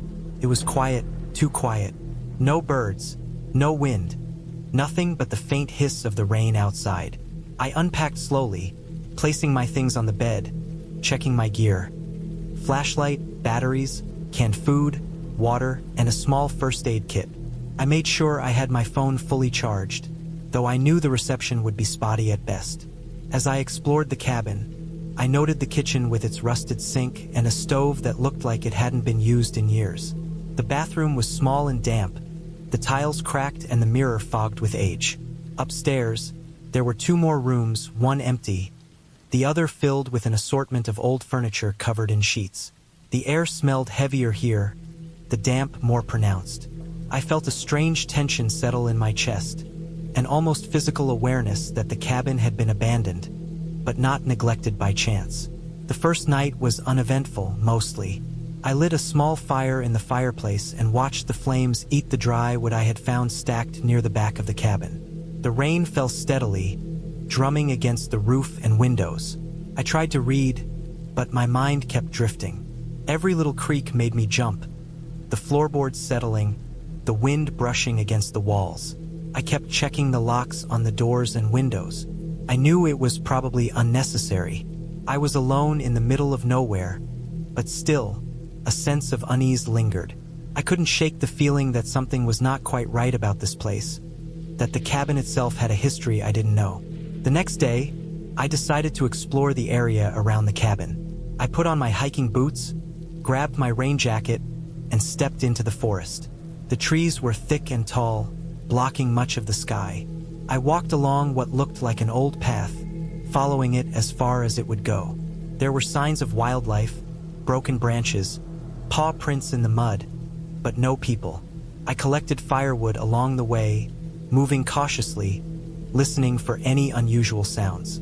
The forest seemed to close in around me, the silence growing heavier with every step away from the cabin. By mid-afternoon, I had gathered enough wood and returned. The air inside the cabin was damp and cold, so I built the fire higher than the previous night, the flames casting long shadows on the walls. Shadows that seemed to move differently than the fire should allow. I told myself it was just my imagination, that my mind was playing tricks after walking in that dense, silent forest. That evening, the unease intensified. I had gone upstairs to fetch more blankets when I heard a sound outside. A snapping of a branch, soft but deliberate. I froze, listening. My first thought was an animal, perhaps a deer or a raccoon, but the sound was too calculated, too close to the cabin. I grabbed my flashlight and shined it across the yard. The rain had slowed, leaving the world wet and slick, the ground reflective in the beam. I saw nothing. No movement, no glint of eyes, nothing. I checked the doors, the windows, even the back porch. Everything was intact, as if untouched, yet the sound had come from somewhere right outside. My heart was pounding, each beat echoing in my chest like a drum. I tried to rationalize it. Maybe a branch had fallen from the wind. Maybe a bird had landed somewhere nearby. Still, I couldn't shake the feeling of being watched. The following morning, I woke to an unsettling silence. The usual morning sounds of birds or rustling leaves were gone. I went to the window and looked out into the woods.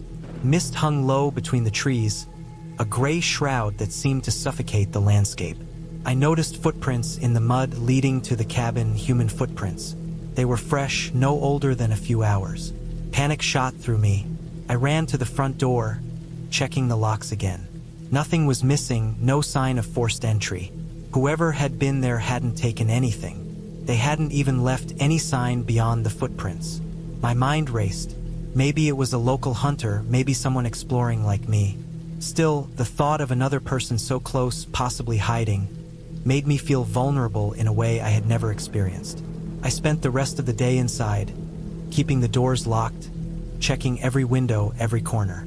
The following morning, I woke to an unsettling silence. The usual morning sounds of birds or rustling leaves were gone. I went to the window and looked out into the woods. Mist hung low between the trees, a gray shroud that seemed to suffocate the landscape. I noticed footprints in the mud leading to the cabin, human footprints. They were fresh, no older than a few hours. Panic shot through me.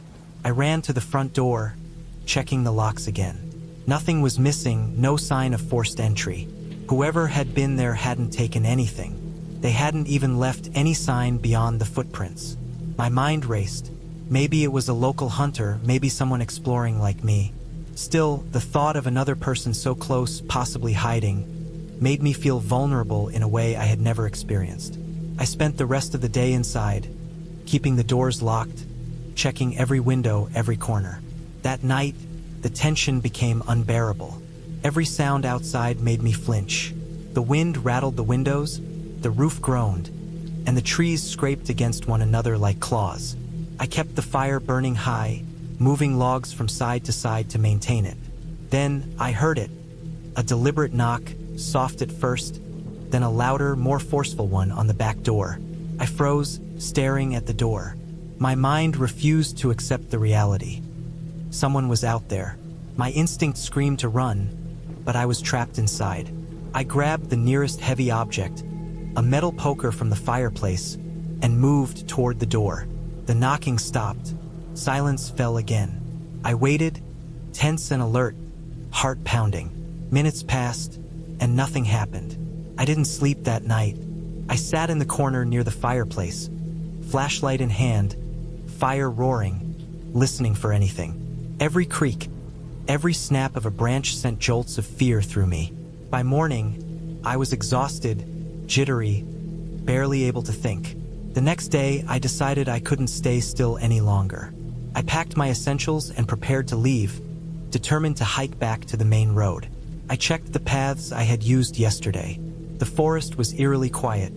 No birds, no wind, nothing but the occasional drip of rainwater from leaves. As I walked, I kept glancing behind me. I had the strong feeling of being followed, though I could see nothing. Hours passed. My legs ached. My back was sore from carrying my bag, and I was soaked from a light drizzle that had started again. Finally, I broke through the tree-line and saw the dirt road in the distance. Relief flooded me. I walked faster, my pace urgent, never daring to stop.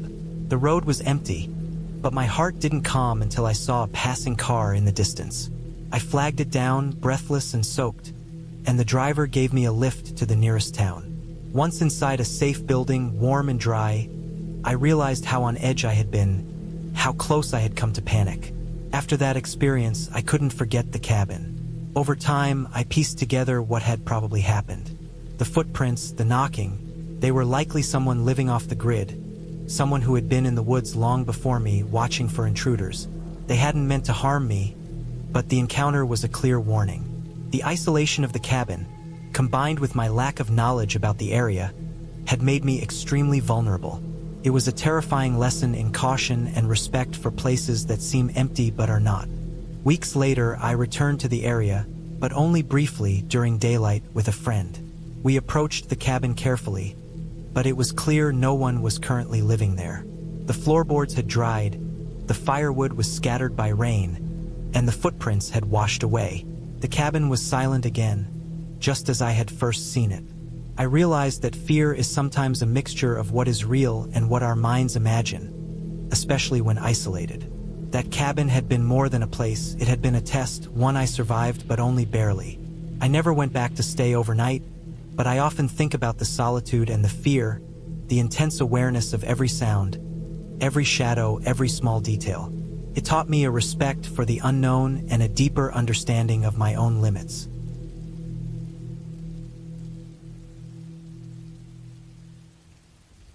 I had always wanted to escape the city for a while, to get away from the endless noise, the blaring car horns, the smell of exhaust, and the constant pressure of deadlines and obligations. My job demanded everything, and for months, I had been thinking about nothing else but getting out, even if just for a weekend. That's how I ended up deciding on a small cabin deep in the woods. It was listed online as a rustic, isolated place, far enough from any town that the nearest neighbor was miles away. I liked the idea of silence, of being alone with the forest and the sky. I thought it would be peaceful. I thought I would feel free. The drive there was long and tiring. The roads narrowed as I left the main highway behind, winding through dense pine forests that pressed in on both sides. The sun was low when I finally saw the cabin, a small wooden structure with a slanted roof, weathered wood that had darkened over time, and a narrow dirt path leading up to it. The place was surrounded by trees, and I realized immediately that I wouldn't be able to see another human for miles. That thought gave me a strange mix of relief and unease. I parked the car and stepped out. The air smelled of pine and damp earth, the kind of scent that felt alive and sharp. My boots sank slightly into the soft dirt as I walked toward the cabin, dragging my bag behind me. The front door was unlocked, as the owner had instructed. I pushed it open, and the smell of old wood and dust hit me. The cabin was simple inside. A small kitchen area with a sink and a counter, a few shelves with mismatched dishes, a table in the corner, and a wood stove. The living area had a couch, worn but serviceable, and a small shelf with a stack of books, mostly old paperbacks with cracked spines. A narrow hallway led to a bedroom with a bed covered in a thick, slightly musty quilt. I set my bag down and let out a long sigh. For a moment, I felt like the world outside had been paused, like I had stepped into a bubble of quiet. I unpacked a few things and made myself a small dinner on the stove. As night fell, the woods outside seemed to close in. The wind stirred the trees, making them groan and scrape against each other. At first, I felt relaxed, sitting by the window with a cup of coffee, listening to the sounds of nature. But slowly, the quiet began to feel different. The noises of the forest weren't friendly. They were distant, alien. A branch snapping, a rustle in the underbrush, the low call of some animal far away. My chest tightened. I reminded myself I was alone out here, and that's exactly why I had come. It was normal. The mind plays tricks when it's alone. I tried to sleep, but the cabin felt colder than I expected. I had brought only a light jacket, thinking I could manage. The wind had picked up, and it whistled through gaps in the wood, making the walls seem to shiver. I wrapped myself tightly in the quilt, trying to block out the sound. Then I heard it, a soft scratching, coming from the side of the cabin. At first, I thought it was a tree branch hitting the wall, but then I realized the sound was deliberate, rhythmic. Scrape, scrape, scrape. I froze. My stomach sank. I strained my ears. The wind died down for a moment, and I could hear it more clearly. Something or someone was moving around the side of the cabin. My first thought was a wild animal, maybe a raccoon or a stray dog. I tried to tell myself that, but the sound was heavier than a small animal. The scratching was solid, persistent, deliberate. I moved slowly to the window, careful not to make a sound. The darkness outside was thick, and I couldn't see far. I peered out, trying to catch a glimpse of movement. The beam of my flashlight cut through the black, illuminating the side of the cabin, but nothing was there. Only shadows, trees, and the black outline of the ground. Then a shape moved. Something crouched, low to the ground, moving along the edge of the cabin. My heart leaped into my throat. Whoever or whatever it wasn't making noise like an animal. It was moving cautiously, deliberately, and I realized the sound of scratching wasn't from the wind. It was from someone trying to enter the cabin. Panic set in. I backed away from the window, my mind racing. I didn't have a phone signal, and even if I did, who could I call? The nearest town was at least 30 minutes away by car. I had no weapon, nothing to defend myself with except the small kitchen knife I had brought for preparing food. My hands shook as I gripped it. I considered locking myself in the bedroom, but the front door was the most obvious entry point, and I didn't know if there were other windows. I felt trapped, and the forest outside, which had seemed so peaceful earlier, now felt like it was closing in on me. The scratching continued, closer now. My mind jumped to every possible scenario. A robber? Some drunk guy lost in the woods? Or worse, someone who had been watching, waiting for a chance? I realized that my isolation, which I had prized, made me vulnerable.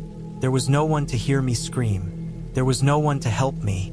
I had put myself in this situation by choosing to be alone. I moved slowly to the door, testing the handle. Locked as expected. Whoever it was hadn't tried it yet. The scratching stopped. Silence. My heart beat so loudly I could hear it in my ears. Then, a shadow passed across the window. The silhouette of a person. I froze. They were tall, hunched slightly, moving cautiously along the edge of the cabin. I realized they were checking every possible entry point. I grabbed my backpack, emptied it of everything I could use as a weapon, and shoved it into a corner by the door.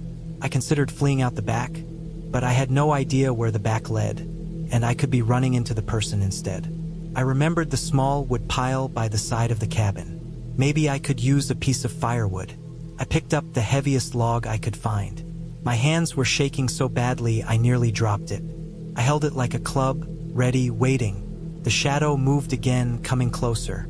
I could see the shape of a person clearly now, tall, wearing dark clothes. They paused by the corner of the cabin, crouched low. I could hear a faint murmur, but it was too quiet to understand. Then the scratching resumed, louder now, right by the door. My stomach turned over. The idea of someone trying to break in made my blood run cold. I forced myself to stay calm. I remembered I had left the car unlocked in case of emergencies. I considered running out and making a break for it, but if they saw me, I would be an easy target. I had to think. I needed a plan. I scanned the room. The windows were old but could be broken if necessary. The stove was heavy, but I could use it as a barrier if they got in. The scratching stopped suddenly. I held my breath. Then a shadow appeared at the window nearest the front door. They were looking inside, their face obscured by darkness. I realized I had no choice. I needed to get out. I grabbed my flashlight, pointing it at the window. The sudden light made them flinch. I slammed the log against the window, shattering the glass. The sound was deafening in the silence of the forest. The person stumbled back, and I took the chance. I ran, barefoot, my hands cutting on broken glass, my chest burning as I sprinted across the dirt path to the car. I jumped in, slammed the door, and started the engine. The person had disappeared into the trees. I didn't look back. My hands shook so violently I could barely shift gears. I drove as fast as I could back toward the main road, headlights cutting through the blackness of the forest. Every shadow on the side of the road made me flinch. Every crack of a branch made my stomach drop. When I finally reached the highway, I felt some relief, but my body was still tense, my mind racing. I stopped at the first town I saw, parked at a gas station, and called the police. They asked me to describe the cabin, the area, the person. I gave them every detail I could remember, but deep down, I knew they might not be able to do much. The area was remote, and it would take time for them to reach it. The next day, I went back with the authorities. The cabin had been broken into, the door damaged, some of my belongings rummaged through. Footprints led into the woods, but there was no sign of the person. They had vanished. The sense of isolation that had once seemed so peaceful now felt like a trap, a vulnerability I had never fully appreciated until it almost cost me everything. In the following weeks, I replaced the locks, reinforced the doors, and made arrangements to rent more secure cabins if I wanted to return to the forest. I couldn't shake the feeling that someone had been watching, studying, planning. The memory of that night stayed with me. The sound of the scratching, the shadow at the window, the realization that I was completely alone and unprepared. I learned a harsh lesson about isolation, about underestimating danger, about how quickly peace can turn into terror. Even now, I sometimes drive past a forested area and feel a cold shiver. The memory of that cabin, the terror of being stalked, the complete helplessness I felt, is something that never truly leaves. I still go into the woods sometimes, but never alone, never without proper preparation, and always with an awareness of how thin the line between solitude and danger can be. That cabin changed me. It made me respect the quiet and the isolation, but it also reminded me that being alone doesn't mean being safe.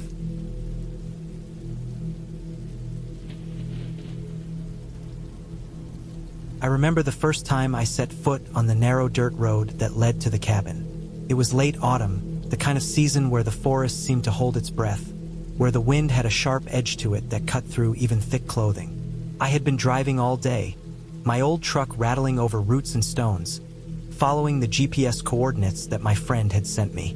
The cabin was somewhere deep in the forest, far from the main roads. I wasn't there to socialize. I was there for solitude, for a few days alone with nothing but the trees, the cold, and my own thoughts. I had planned it meticulously: food, water, blankets, a small generator, and a first aid kit. Still, the unease started as soon as the truck left the last patch of asphalt. The road was barely a path, really winding between tall, dark pines and oaks that had shed most of their leaves. The sky was a low, dull gray, and the light was fading fast.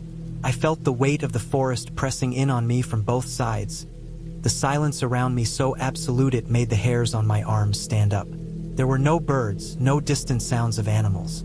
Only the faint crunch of leaves under my tires and the occasional groan of the old truck's suspension. By the time I reached a small clearing, I could just make out the cabin through the bare trees. It was small, built from rough-hewn logs, with a steep roof and a chimney that hadn't seen smoke in years. The porch sagged in the middle, the boards warped and cracked, but it was solid enough. I parked the truck and got out, the air sharp and cold against my skin. Every sound of the forest seemed louder in that stillness: the rustle of branches, the snap of twigs, the distant gurgle of a creek. My stomach tightened. Something about being alone this deep in the woods, away from any other human presence, was unsettling in a way I hadn't felt before. Inside, the cabin smelled of dust, wood, and something faintly sour, like damp earth. The floorboards creaked under my weight, and the windows were streaked with grime. I had expected this. It hadn't been used in years. I set my backpack down and began unpacking, making sure the essentials were easily reachable. I lit the small propane stove in the kitchen corner and boiled water for some instant coffee, the sound of the bubbling water echoing in the empty room. The first night passed without incident, though I couldn't sleep easily. Every creak of the cabin, every gust of wind against the walls made me sit up and strain my ears. Shadows seemed to stretch across the walls in impossible ways.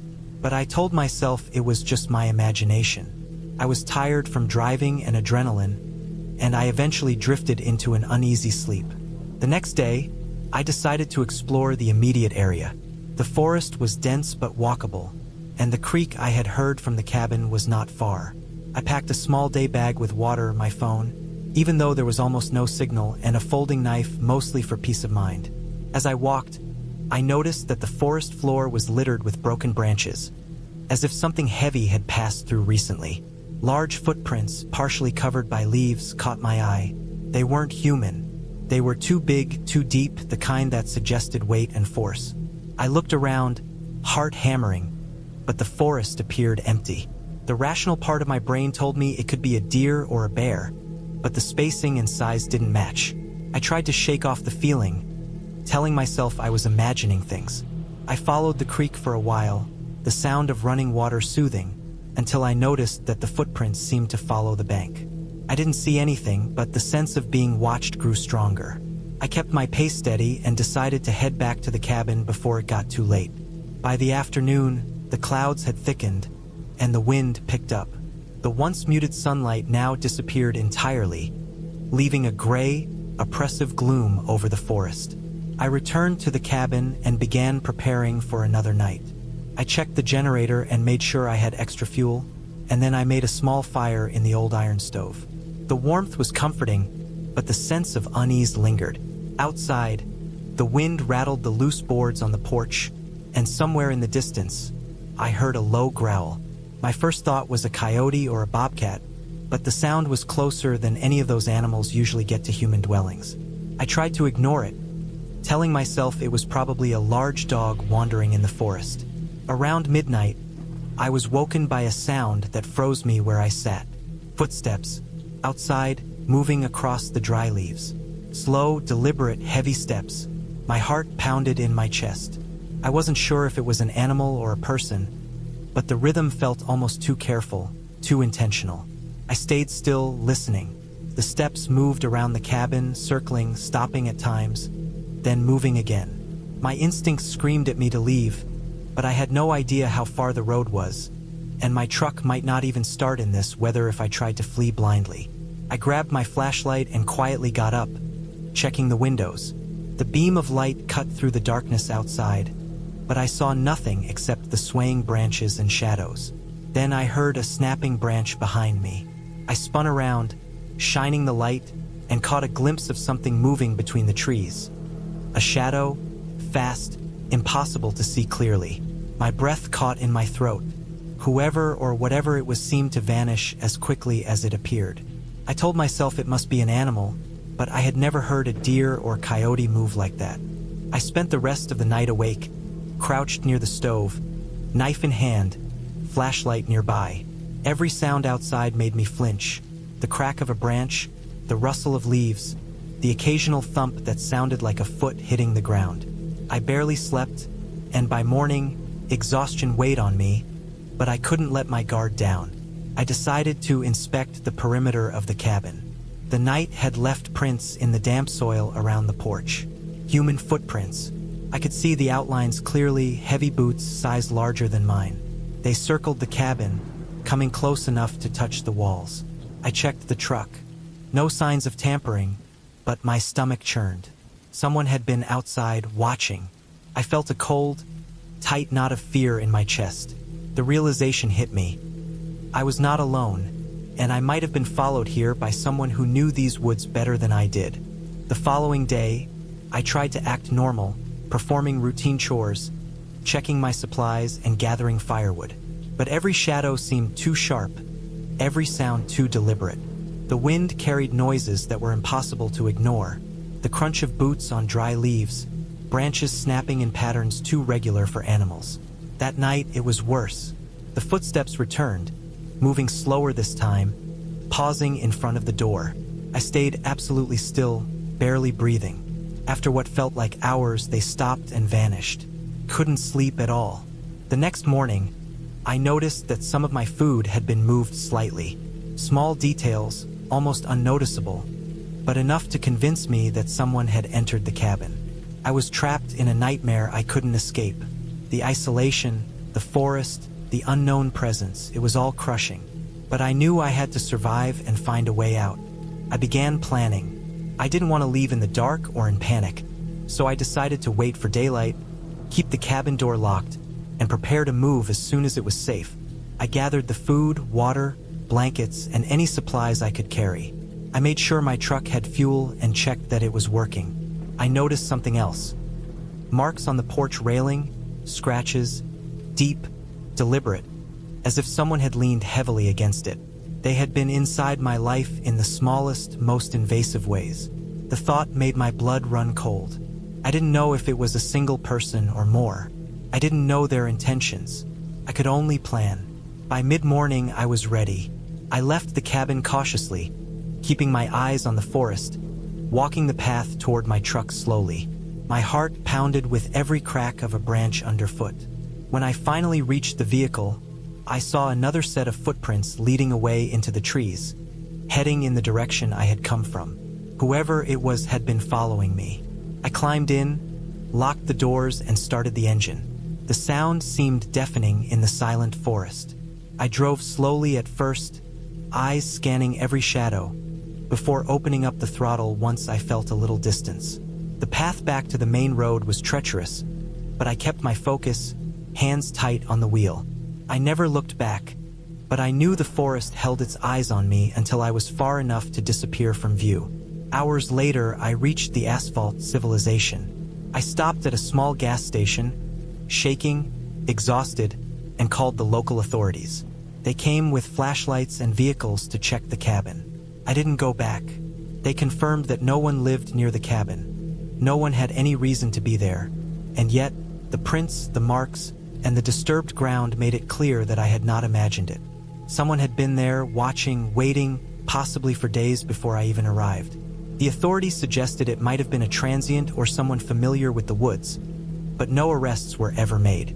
I never returned to that cabin. I sold the property and never ventured that far into the forest alone again. But the memory stayed with me. The deep silence, the unshakable feeling of being watched, the footprints circling the cabin, the scratches on the wood. Even months later, I could feel the cold knot of fear in my chest if I thought about it too long.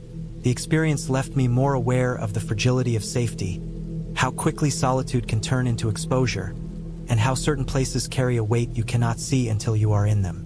That trip taught me to respect isolation, to trust instincts, and to never assume that being alone in nature is always peaceful.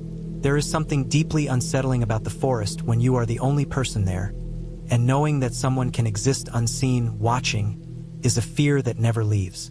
The memory remains sharp in my mind, clearer than most events in my life.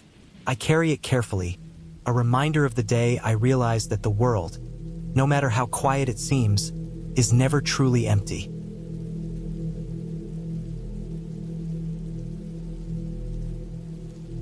I had always liked cabins. There was something about the isolation, the quiet, the way the world seemed to pause just outside the door. I had chosen this cabin deep in the northern woods for a week-long escape. The map I had printed off the internet made it look like a simple drive up a winding forest road, and I had convinced myself I would find peace here, away from the constant noise of life. When I finally turned onto the gravel path that led to the cabin, my car bouncing over the uneven surface, I felt the first real sense of freedom I had in months. The trees pressed in close on both sides of the road, their trunks thick and old, branches tangled together so tightly that only a faint stream of sunlight made it through. I parked in front of the cabin, a small wooden structure with moss creeping up its sides, and I felt a strange mixture of relief and unease. There was no one around. Not a single car had passed me. Not even a single bird made its presence known. I stepped out of the car, the gravel crunching under my boots, and I looked around. The forest was dense and silent in a way that made me hyper-aware of every sound. My own breathing, the creak of a branch swaying in the wind, the rustle of leaves as something unseen moved through the undergrowth. I carried my bag inside, the floorboards groaning under my weight, and I began unpacking. The cabin was small, with a single main room, a tiny kitchen corner, and a lofted sleeping area above. The windows were dusty but offered a view of the forest beyond, stretching endlessly in every direction. I spent the rest of the day exploring the area around the cabin. There was a narrow trail that disappeared into the trees, a small stream that ran along the edge of the clearing, and an abandoned fire pit where someone must have camped long ago. Everything was quiet, almost unnaturally so. I kept telling myself it was normal. This was what I had wanted: solitude, peace. Night fell faster than I expected. By the time the sun dipped below the horizon, the forest had transformed. Shadows grew longer and darker, and the air became thick and damp. I lit the small lantern I had brought and sat on the porch, staring into the dark trees, trying to convince myself that the silence was comforting. But the silence felt alive. I thought I heard movement, faint footsteps on the gravel, the snap of a twig. Each time I paused, listening intently, the sound would stop, leaving only the soft whisper of the wind. The first night was restless. I slept fitfully, waking often at the creak of the cabin settling or the rustle of leaves. I kept imagining shapes moving outside the windows, shadows that seemed too deliberate to be branches swaying. I told myself it was my mind playing tricks. The next day, I decided to venture farther into the woods, carrying my backpack with water, snacks, and a small first aid kit. The trail I followed was barely a trail at all, more a path of broken branches and flattened grass. I walked for hours, noting the subtle details of the forest, the way moss clung to rocks, the smell of damp earth, the occasional scurry of a small animal. Around midday, I found a fallen tree that had formed a natural bridge over a narrow ravine. As I stepped onto it, the wood groaned under my weight, and I froze, heart pounding, listening for the sound of movement behind me. There was nothing, only the wind in the branches. By late afternoon, I realized I had wandered much farther than I intended. The trail I thought I had been following seemed to vanish entirely. Every direction looked the same. Dense trees, shadowed undergrowth, uneven ground.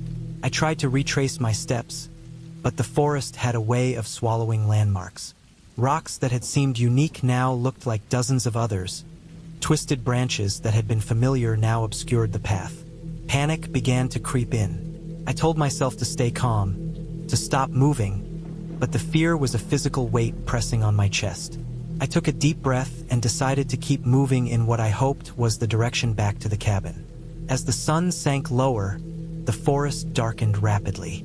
I kept thinking I heard voices, whispers carried on the wind, but whenever I paused and listened carefully, there was nothing but the rustle of leaves. My flashlight illuminated only a few feet ahead, casting shadows that seemed to twist into shapes I could not name. I stumbled over roots, scraping my hands and knees on the damp earth. My stomach twisted in hunger and fatigue, but I forced myself onward. The cabin had felt like a distant memory, a place of safety I might never reach. Hours passed. Darkness fell fully, and the cold began to seep into my bones. I realized I was lost. I had no idea which direction to go, and every sound made my heart leap. Something large moved in the shadows, perhaps a deer, perhaps something else. I froze, holding my breath, trying to convince myself it was just an animal. But the forest had changed. It was no longer the peaceful place I had admired in the daylight. It had become oppressive, threatening, a living thing that watched me and waited. I finally found a small clearing and collapsed on the ground, shivering. I had no choice but to wait until morning. I wrapped myself in my jacket, trying to ignore the sound of twigs snapping in the distance, imagining creatures moving just beyond the faint reach of my flashlight. Sleep came in short bursts, every movement waking me with a jolt of fear. When dawn finally broke, pale and weak through the trees, I could see the trail of broken branches and footprints I had left the previous day. Using these as guides, I painstakingly retraced my steps. Hours later, I emerged near the stream I had found on the first day, and my heart lifted. Following the stream, I eventually spotted the cabin, a beacon of safety. Relief washed over me, and I stumbled inside, locking the door behind me. I realized then that the forest had not been dangerous in any supernatural way. It was simply indifferent, vast, and easy to get lost in. My fear had come from my own isolation and vulnerability. The days after, I stayed closer to the cabin. I repaired a small fire pit outside and kept extra food and water inside, making a point to ration carefully. I began to map the surrounding area, marking trees and rocks to ensure I would not get lost again. Each night, the forest still felt alive, still held a whisper of menace, but I learned to accept it. I understood that the danger was real, but it came from nature itself and my own mistakes. By the end of the week, I had learned how to coexist with the forest rather than fear it. I packed my bags, locked the cabin, and took one last look at the trees stretching endlessly around me. I realized that fear, when faced with patience and caution, could be managed. I had survived, and I had done so by relying on my senses, my knowledge, and my determination. I drove away, the gravel crunching under my tires, carrying with me the memory of isolation, fear, and the clarity that comes when you face something far larger than yourself.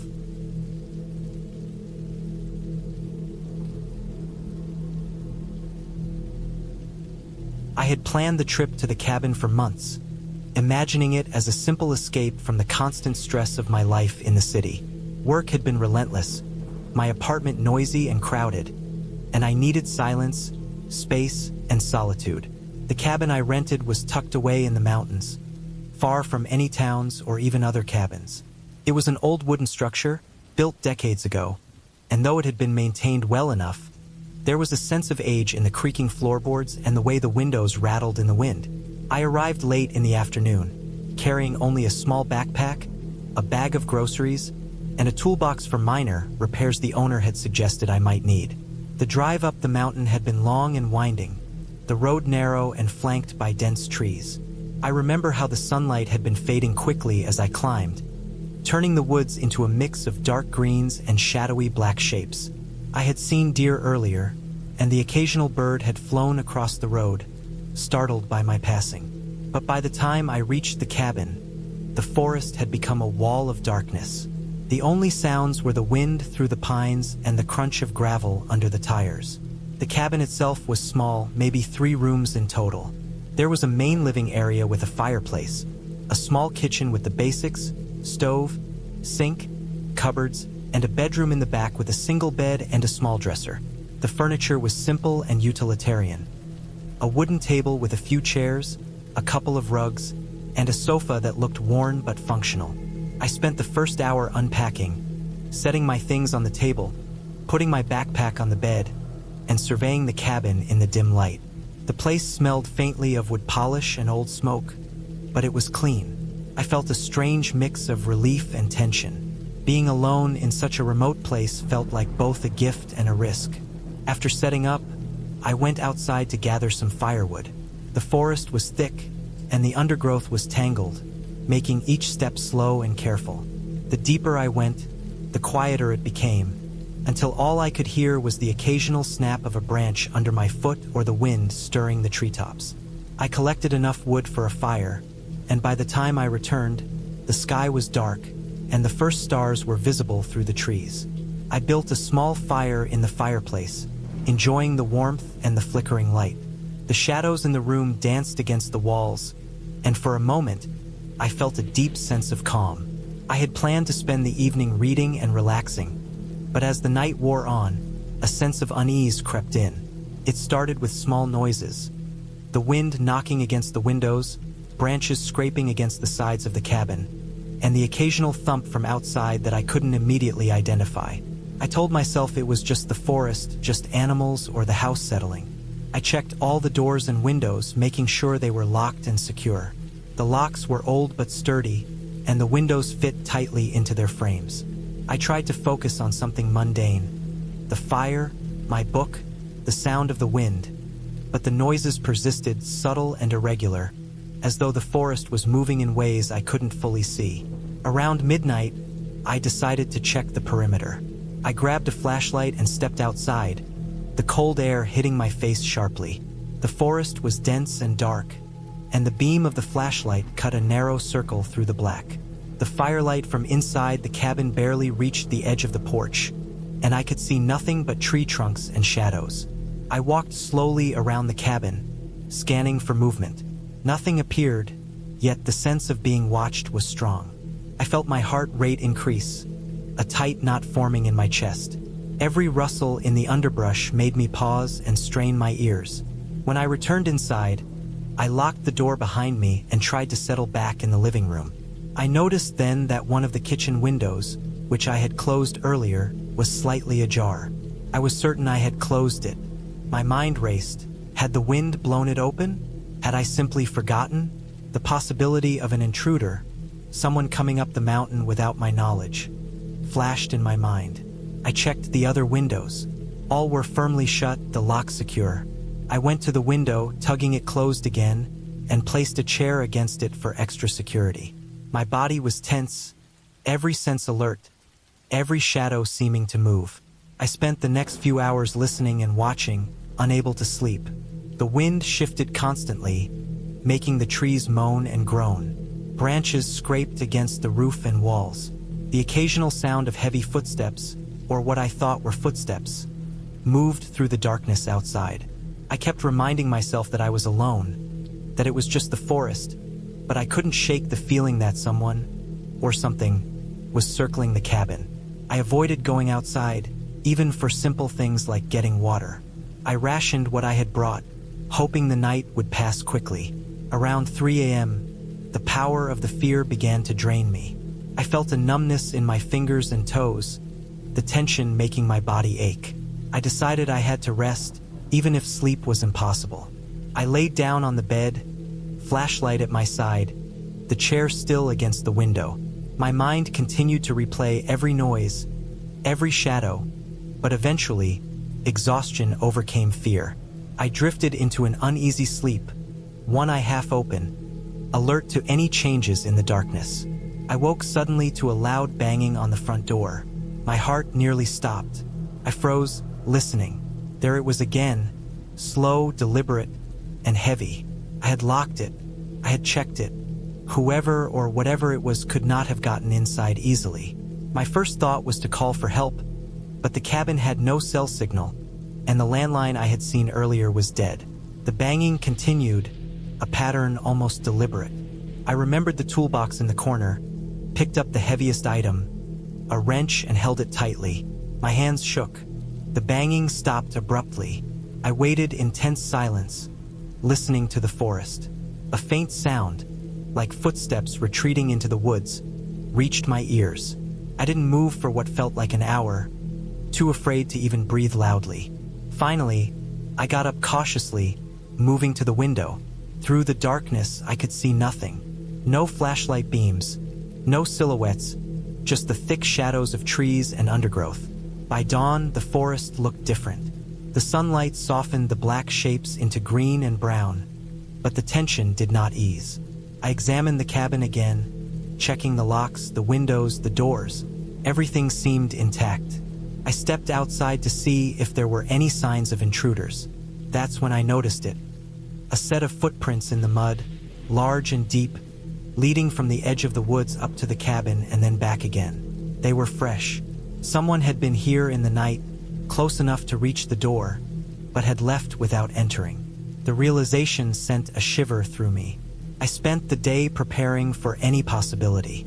I reinforced the doors, set up improvised alarms using cans and string around the perimeter, and made sure I had enough food, water, and firewood. I tried to calm myself, telling myself that the intruder might have been scared away by the isolation or by my vigilance. I cleaned the cabin, organized my things, and walked around the property with the flashlight even in daylight, watching for movement. The forest seemed quieter in the sunlight, but the footprints were a constant reminder that the night had not been imagined. The second night was even worse. I had grown paranoid, every creak and rustle amplified in my mind. I barely slept, sitting by the fire, watching the shadows outside the windows. Around midnight, I thought I heard voices, or perhaps it was just the wind mimicking human sound. I gripped my wrench tightly, listening to the darkness. The hours crawled by. At one point, I saw a figure moving just beyond the treeline, partially obscured by shadows. I could not make out details, but I could sense someone was there, watching the cabin. I realized then that I could not stay alone. The isolation, the remoteness, had made me vulnerable in ways I had not anticipated. I packed essential things into my backpack: water, food, first aid kit, flashlight, and my wrench. I checked the cabin once more, making sure nothing was left unsecured. I left a note on the table, explaining that I had gone for help and would return soon. Then I started walking down the mountain road, careful to stay alert, listening for any movement in the trees. The walk to the nearest ranger station was long and exhausting. The forest seemed endless, and the road, though visible, twisted and turned in ways that made progress slow. I kept my flashlight ready, ears straining for any sounds of pursuit.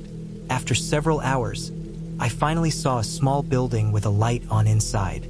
I ran the last stretch, pounding on the door. The ranger, a middle-aged man, answered, and I explained what had happened. He listened carefully, then told me that cabins in this area were sometimes targeted by people who used the isolation for theft or worse. He offered to escort me back the next day with backup. The following morning, a small team of rangers accompanied me back to the cabin. The forest, which had seemed threatening and oppressive at night, looked ordinary in the daylight. They examined the perimeter and found more footprints, some partially hidden, indicating that the intruder had been lurking for hours. They secured the cabin, set up regular patrols, and gave me instructions for safe stays in the future. I spent one more day there, making sure everything was in order before leaving for good. Looking back, I understand now how dangerous even a seemingly quiet, remote place can be. The cabin was never haunted, never touched by fantasy. The terror came from the real threat of a human intruder, the unpredictability of isolation, and the vulnerability that comes from being alone in a forest. The experience left me shaken, but also taught me the importance of preparation, awareness, and respecting the power of solitude.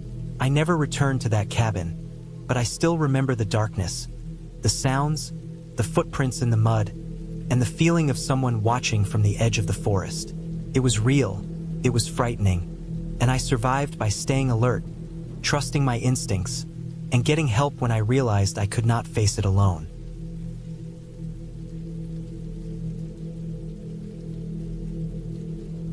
I had been planning the trip for months. My life had been a constant swirl of work, emails, meetings, and the background hum of city noise that never really went away. I needed to escape. I needed silence and something that resembled peace. I found the cabin online, listed under a simple rental page, tucked deep in a forest several hours away from any town or road. The pictures were old but promising. A small wooden structure with a stone chimney, surrounded by tall pines, and a creek that ran nearby. The owner described it as isolated, remote, and perfect for someone looking to be alone with nature. I didn't think twice. I booked it for a long weekend. The drive itself was unnerving in its own way. The highway ended abruptly, giving way to winding roads that narrowed as I ascended the forested hills. My GPS wavered in signal, blinking in and out, forcing me to rely more on instinct and memory of the directions I had written down. The air changed as I climbed, thick, earthy, and cool, and my car's headlights seemed to illuminate nothing beyond a few yards, the trees forming dark, towering walls on either side of the road. There was no other traffic, no lights in the distance, just the sound of my tires crunching over fallen pine needles and loose gravel. When I finally reached the cabin, I felt a small rush of relief.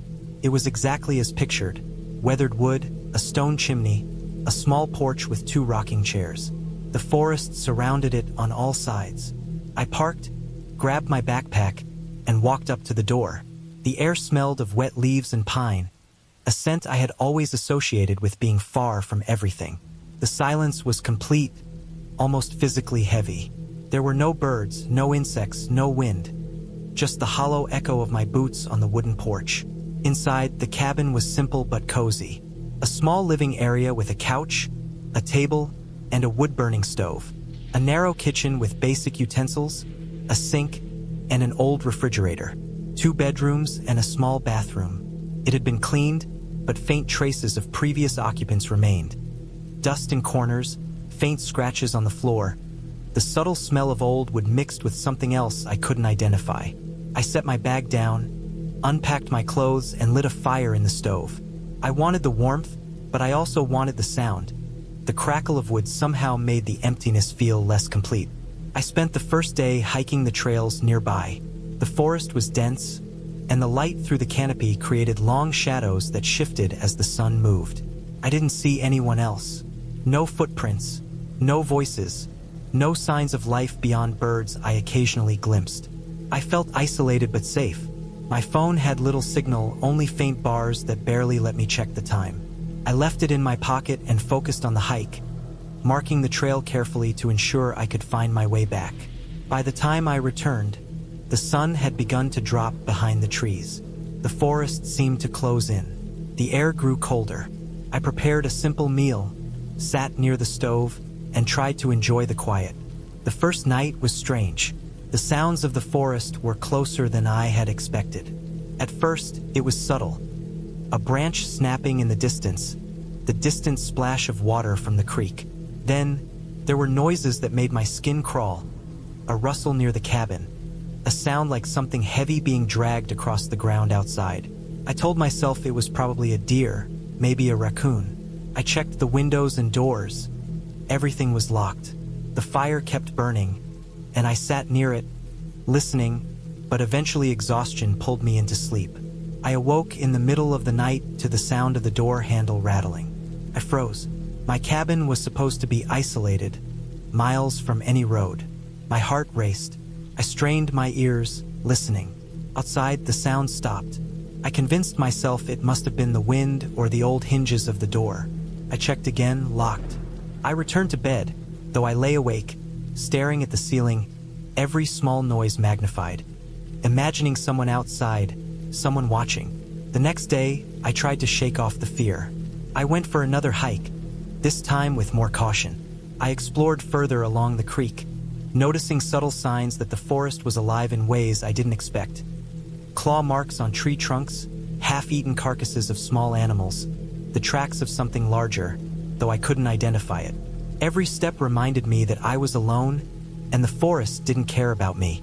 Returning to the cabin, I felt a strange relief at its familiarity, even though the isolation was pressing in harder now. That night, the sounds grew worse, not just outside, but inside. I awoke to a heavy thump from the kitchen. My mind raced. Was someone inside? I gripped the fire poker, creeping toward the source. Nothing. No signs of entry, no footprints on the dust-free floor. I tried to rationalize it, telling myself it must be the old cabin settling. But then I heard it again, a scraping like fingernails against wood. I froze. My blood ran cold. I gripped the poker tighter and listened. It came from the back door, the one that led to the small side porch. I didn't want to open the door. I didn't want to see what was outside, but I needed to check. I crept over, chest pounding, and looked through the small glass window. Nothing. The porch was empty. The forest beyond was dark, the trees black silhouettes against a faintly starry sky. I exhaled slowly, trying to calm myself. Then I noticed something I had never seen before. Footprints in the thin layer of frost forming on the porch.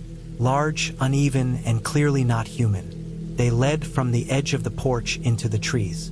I felt my stomach drop.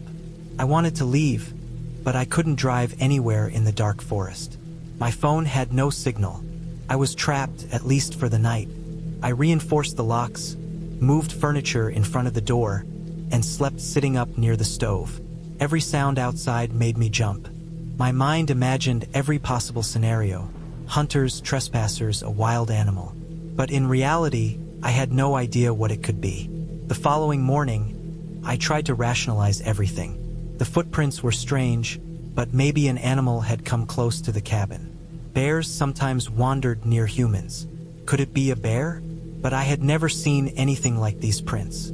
They were too large, too irregular. I debated leaving immediately, but I didn't want to navigate the forest trails in full panic without a plan.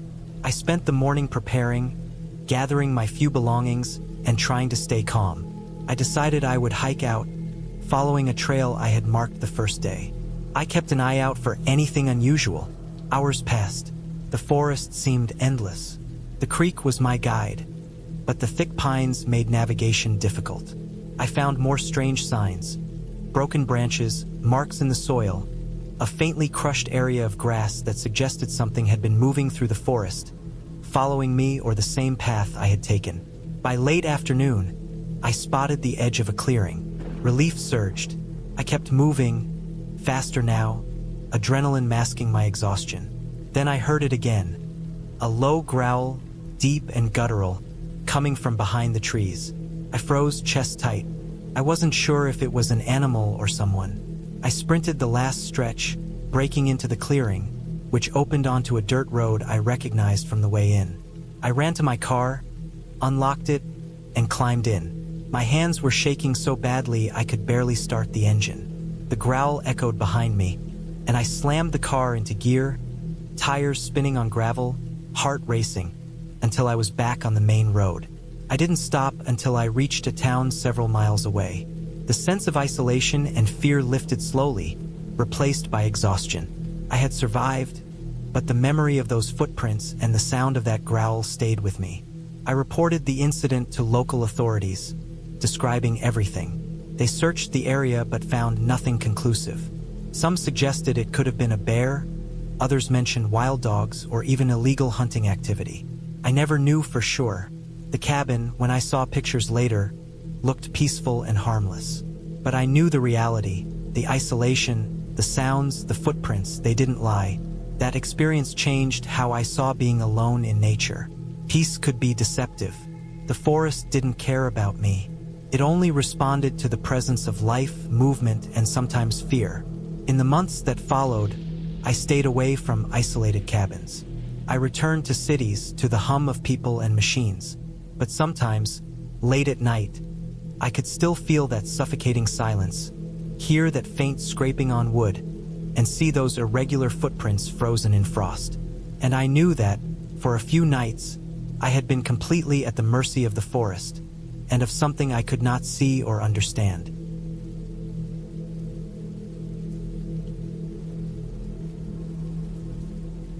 I had been planning this trip for months. I wanted to escape the noise and constant motion of the city, to spend a few days alone in the woods, away from everyone and everything. The cabin I rented was small and isolated, about 20 miles off the main road, down a dirt path that had barely been used in years. My GPS barely registered the location, and my phone showed no signal once I turned off the main road. It was perfect for solitude, and at the time, that's all I wanted. The drive out was long, but I enjoyed it. The sun was low in the sky, casting long shadows across the fields and forests. The air smelled sharp and fresh. The closer I got to the cabin, the narrower the road became, the trees pressing closer to the edges like silent watchers. By the time I arrived, the sky was a deep orange, the kind that makes the forest look almost alive. I parked my car at the edge of the cabin clearing and took a moment to take it all in. The cabin was small, made of rough-hewn logs, with a metal roof that glinted in the setting sun. A thin plume of smoke curled from the chimney, though I knew it was impossible that anyone else was there. Inside, the cabin was simple but functional. A small kitchen with a gas stove, a table, a single bed, and a wood-burning stove for heat. I unpacked my things slowly, enjoying the quiet. The only sounds were the creaking of the logs and the occasional call of a distant bird. I made a fire in the stove and cooked a simple meal. As I ate, I kept glancing out the window at the trees, feeling the weight of the isolation settle in. Night came quickly. The sun sank below the horizon, and the forest around the cabin turned dark and shadowed. I sat by the fire, reading a book, listening to the occasional snap of a twig outside. At first, it was comforting, a reminder that life still existed in the woods. But as darkness deepened, those same sounds became unsettling. Each rustle in the trees or brush near the cabin made me flinch.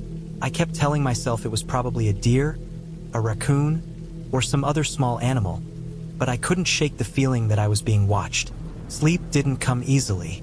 Every creak of the cabin, every groan of the wood in the cold night air, made me tense. Around 2 in the morning, I heard something different, a soft thump, like a footstep, coming from outside. My heart rate jumped. I froze, listening. The thump came again, followed by another. It wasn't steady, not rhythmic like an animal moving through the brush. It was deliberate, careful. I got up and pressed my ear to the wall. The thumping stopped. I moved slowly to the window, careful not to make a sound. Outside, everything was black, but I thought I saw a shadow moving between the trees. I strained my eyes, but the darkness swallowed it. I stepped back, trying to calm myself. I had to be imagining things. No one would be out here in the middle of the night. There was no road for miles, no neighbors, no one. Still, sleep didn't come. Every noise made me jump. I sat by the fire until it died down, then finally crawled into bed, keeping a flashlight and a heavy stick beside me. The rest of the night was a tense vigil. Any noise, a branch snapping, the wind rustling, made me sit up straight. I couldn't tell if it was just the forest moving or something else, something human. Morning came, and with it a sense of relief. The sun lit up the clearing, and I convinced myself that everything I heard last night was my imagination. I went outside to explore, walking slowly around the cabin, keeping an eye on the forest. Nothing, just trees, rocks, and the occasional bird or squirrel. I decided to take a walk down the dirt path.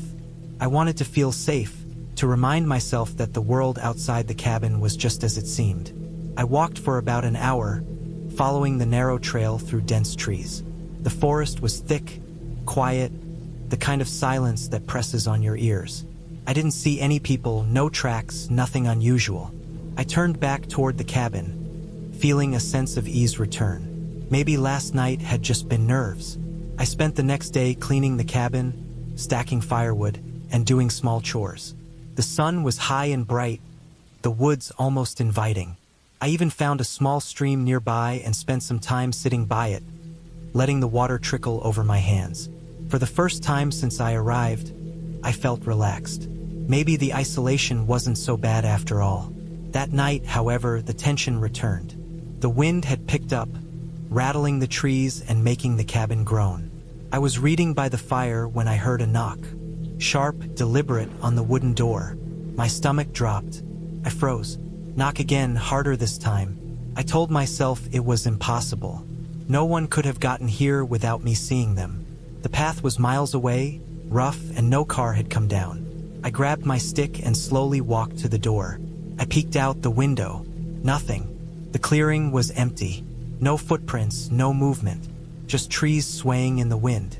I exhaled slowly, trying to convince myself it was a branch falling. But the knocks had been too deliberate, too solid. My mind raced with possibilities. Trespassers? A criminal hiding in the woods? The thought made my blood run cold. I spent the rest of the night in a constant state of alert. Every sound was amplified. I kept a knife and the stick close, the flashlight ready. When morning finally came, I walked the perimeter again, looking for any sign of someone else. I found nothing. No footprints, no signs of a campfire, nothing. I started to question myself. Was I imagining things? The combination of isolation, lack of sleep, and the oppressive forest could play tricks on the mind. I tried to convince myself that it had been the wind, the branches, and my own fear, but something inside me knew otherwise. Something had been out there, something that had moved deliberately near my cabin. The next day, I decided to stay inside as much as possible. I kept the doors locked and the windows secured. I moved slowly, deliberately, listening for any sounds. The cabin seemed safe, but I couldn't shake the feeling that the forest was watching. I set up makeshift alarms, strings of cans and small bells around the perimeter, anything that might alert me if someone approached. That evening, I noticed footprints in the mud near the cabin. Fresh, human-sized footprints leading from the tree line to the edge of the clearing. My pulse quickened. Someone had been here, no doubt about it. I followed them, careful not to make noise. They disappeared into the woods, going nowhere I could track easily. I realized then that I couldn't stay idle. I needed a plan. I packed essentials: water, food, first aid, and a flashlight. I went through the cabin, making sure all doors and windows were locked. I also grabbed my phone, knowing there was no signal, but it might work if I could reach the main road. My mind raced with scenarios. The intruder could come back at night. I had to be ready. Night came and I stayed awake in shifts by the windows. The wind blew fiercely, branches tapping against the cabin walls, masking other sounds. Around midnight, I saw movement again, a figure slipping between the trees, staying in the shadows. I felt my heart pound. I turned on the flashlight and shone it toward the clearing. The figure froze, then melted back into the darkness. I realized then that calling for help was futile. No cell signal miles from the nearest road. If something happened, I was alone. I had to take action myself. I gathered some rocks and a length of metal pipe, preparing for defense if necessary. I knew I could hold off an intruder temporarily, but the thought of facing someone desperate or dangerous in the dark woods terrified me. The next day, I decided I had to leave. The cabin was no longer safe. I packed my things quickly, keeping an eye on the tree line. As I walked to the car, I noticed subtle signs that someone had been watching me all along. Broken branches, flattened grass, footprints that seemed to appear overnight. My pace quickened. I reached the car, heart hammering, and started the engine. Driving back on the narrow dirt road, I kept glancing at the trees. Every shadow seemed to move. Every rustle made me flinch. I didn't slow down until I reached the main road, where cars and houses returned. The tension left me slowly, but I knew I would never forget that cabin. Once I got home, I reported the incident to the local authorities. They investigated the area but found no one. They said it was possible someone had been living in the woods, moving around at night. The thought made my stomach churn. I never went back to that cabin. I told friends it was too remote for comfort, but I didn't tell them the full story. They wouldn't understand. Over time, I tried to forget, but even months later, I sometimes dream about the forest. I hear the knocks on the door, the figure in the shadows, the deliberate, careful steps around the cabin. I know it wasn't my imagination. I know someone or something was out there, and I know that the woods can hide more than just trees. They can hide people with intentions you cannot predict, and isolation can make you feel vulnerable in ways the city never could. I learned to trust my instincts after that trip. The moment I felt uneasy, I acted. The moment I sensed danger, I took it seriously. And even though I survived that night and got away safely, the memory of those days in the cabin stays with me. The fear I felt was real, grounded in reality, not fantasy. That fear changed me. It taught me caution, awareness, and the importance of respecting the wilderness, not as a peaceful escape, but as a place that can be indifferent, even dangerous, to those who are alone and unprepared. Even now, I still dream about returning to the woods. Not to that cabin, never to that cabin, but to the forest in general. I imagine it differently, less as a place of quiet and solitude, more as a place that demands respect, vigilance, and caution. Every story I hear about people disappearing in the woods reminds me of what I saw, what I felt, and what I knew. Solitude has a price, and isolation can make the smallest threat feel like the largest. And yet, despite it all, I still crave the quiet sometimes. The forest is beautiful, and in daylight, it feels welcoming again. But I never go alone. I never stay in a place without contact. I carry tools, weapons, and knowledge of escape. I learn to plan, to observe, and to respect the unpredictability of nature and people who might inhabit it. Looking back, the experience was terrifying, but it was also valuable. I faced fear in its rawest, most realistic form. I survived because I stayed alert, stayed calm, and trusted my instincts. The ending of that story is clear. I got out. I survived. And I carry the lessons of that cabin with me every day. The fear never fully leaves, but it's tempered now by preparation, caution, and the knowledge that the world is often more dangerous than it appears when you're alone.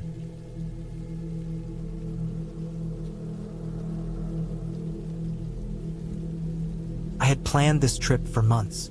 The idea had started as a simple need to escape the city, to get away from the noise, the constant demands of work, the never-ending buzz of people needing something from me. A cabin in the middle of the forest seemed perfect. It was far enough from everything to be isolated, quiet, peaceful, or at least that was what I had imagined. I found it through a small listing online, a private rental that didn't advertise much, just a few photos of a modest wooden cabin tucked between dense pine trees, with a small creek running behind it.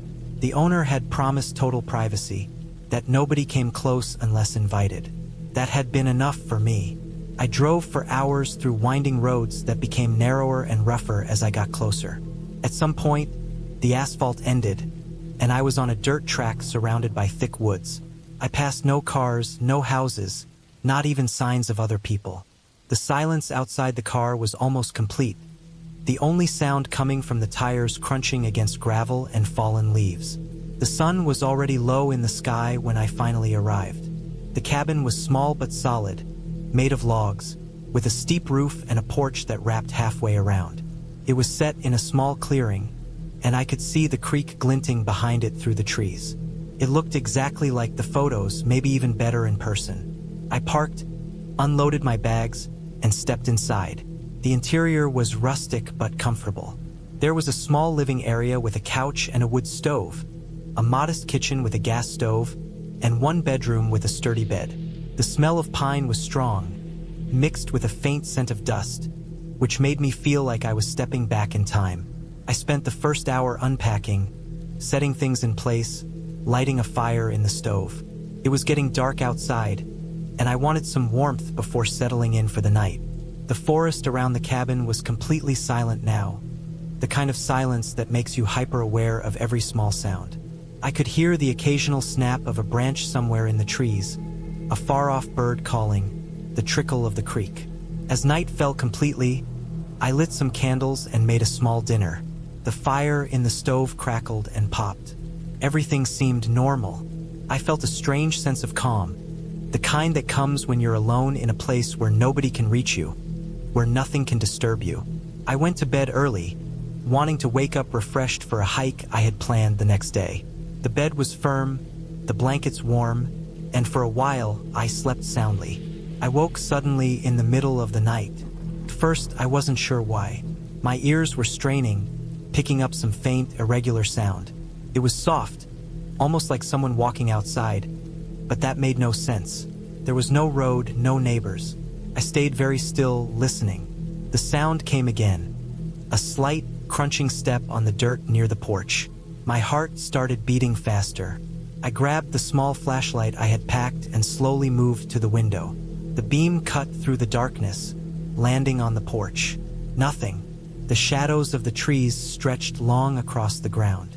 The sound didn't come again, and I told myself it was probably an animal, maybe a deer walking too close to the cabin. I tried to go back to sleep, but I couldn't. Every small noise made me tense. The wind rustling the branches, the creek flowing, the occasional thump of something falling in the forest. Hours passed slowly, and when the first light of morning appeared through the curtains, I felt exhausted. I decided to take a walk to get my mind off the unease from the night before. I packed a small backpack, filled a water bottle, and stepped into the forest. The air was crisp, filled with the smell of pine and damp earth. The forest was alive with morning sounds. Birds calling, insects buzzing, leaves rustling. I hiked along a small path that led uphill, following the natural contours of the terrain. I felt better in the daylight. The woods didn't feel threatening now. They felt like home. After a couple of hours, I returned to the cabin for lunch. Everything seemed normal. I started a fire in the stove again, boiled some water, and made a simple meal. That night, I was more cautious. I locked the door, closed the windows, and placed a chair against the doorknob. I wanted to be safe. I slept lightly, keeping one eye half open for any signs of movement. The following day, I decided to explore more. There was a narrow dirt road that led farther into the woods. I wanted to see how isolated the cabin really was. I left the cabin mid-morning, walking along the road. The forest thickened as I went, and I noticed something odd. Occasional footprints in the soft mud, too large to be a deer or a small animal, and they didn't look quite right. I stopped several times, staring at them. They were human, no doubt, but I saw only one set, as if someone had walked alone, and I could not tell how old they were. The trail eventually looped back toward the cabin. I felt a little tense, but I told myself it was probably someone who had walked here recently. Maybe the owner of the property came to check on things. When I returned, the cabin looked exactly as I had left it. Nothing seemed disturbed. Still, a small seed of worry had been planted in my mind. That evening, While I was sitting by the stove reading, I heard the crunching sound again, but this time closer. I froze. My pulse raced. I turned off all lights and sat in the dark, listening. It was definitely outside, near the side of the cabin. I grabbed my flashlight and slowly opened the door a crack. The beam cut into the darkness, and I saw something move near the edge of the clearing. A figure? My heart jumped. I didn't see anyone clearly, but I saw movement among the trees. My mind raced with possibilities. A lost hiker, someone who wanted to steal from the cabin, maybe even a trespasser who had been watching me. I had no weapon besides a small pocket knife. I closed the door slowly, locked it again, and sat down, trying to calm myself. I decided to stay awake the rest of the night. I watched the darkness outside, flashlight in hand, my ears straining for the slightest sound. Hours passed. The forest remained silent for long stretches. Then I would hear the faintest snap or rustle and my heart would leap into my throat. I realized I couldn't rely on luck alone. If someone intended to break in, the cabin offered very little protection. The next morning, I had a plan. I packed my car with everything I could carry, making sure I could leave at a moment's notice. I hiked out again briefly, just to gather my bearings, and I noticed fresh footprints near the creek. Someone had been here last night, definitely, but I didn't see them. No sign of a campsite, no tracks beyond the clearing. Whoever it was, they were careful, experienced, maybe even waiting for me to relax. By mid-afternoon, I made the decision to leave. I didn't wait for anything else. I locked up, got into the car, and drove off the dirt road. As I rounded a bend, I glanced back toward the clearing. For a moment, I thought I saw movement among the trees. A figure? Then it vanished. My hands tightened on the steering wheel. I didn't look back again. I stopped at a small town an hour away. I needed to process what had happened. The local diner was crowded with people, the sound of conversations and clinking cutlery strangely comforting. I realized just how tense I had been, how every noise, every shadow had set my mind on edge. I ordered food and drank coffee, trying to calm down. Over the next few days, I thought a lot about the cabin and what had happened. I realized I had been lucky. Whoever had been there, maybe watching the cabin for days, maybe moving quietly through the woods, could have been dangerous. I considered calling the local authorities, but I didn't know exactly what to report. No one had actually harmed me, and there was no clear evidence. Still, the experience left a mark on me. Eventually, I came to terms with it. I couldn't change what had happened, but I could make sure it never happened again. I returned to the city and immediately took steps to improve my personal safety. I bought better locks, a security system, and learned basic self-defense.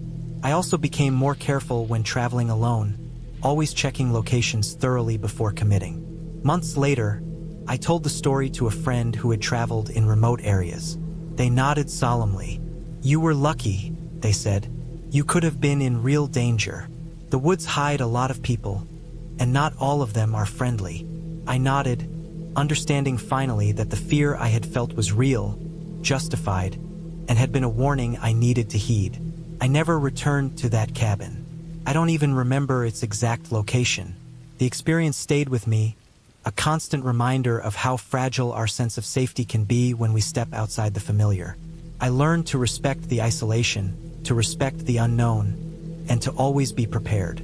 I think about it sometimes lying in bed at night. I imagine the trees, the darkness, the silent watcher moving unseen among the pines. I don't feel panic anymore. I feel awareness, a heightened sense of self-preservation. I learned that fear is not just a feeling. It's a guide, telling you when to act, when to leave, when to survive. The cabin itself became a lesson. It wasn't just a building. It was a test of my judgment, my attention, and my courage. I passed that test by staying alert, by trusting my instincts, and by leaving before I was trapped. And that, I realized, was the real victory. In the end, the fear was real, the danger was real, but so was my ability to survive. That clarity gave me a strange kind of peace, knowing that I could face the unknown and walk away, intact, wiser, and cautious, but alive.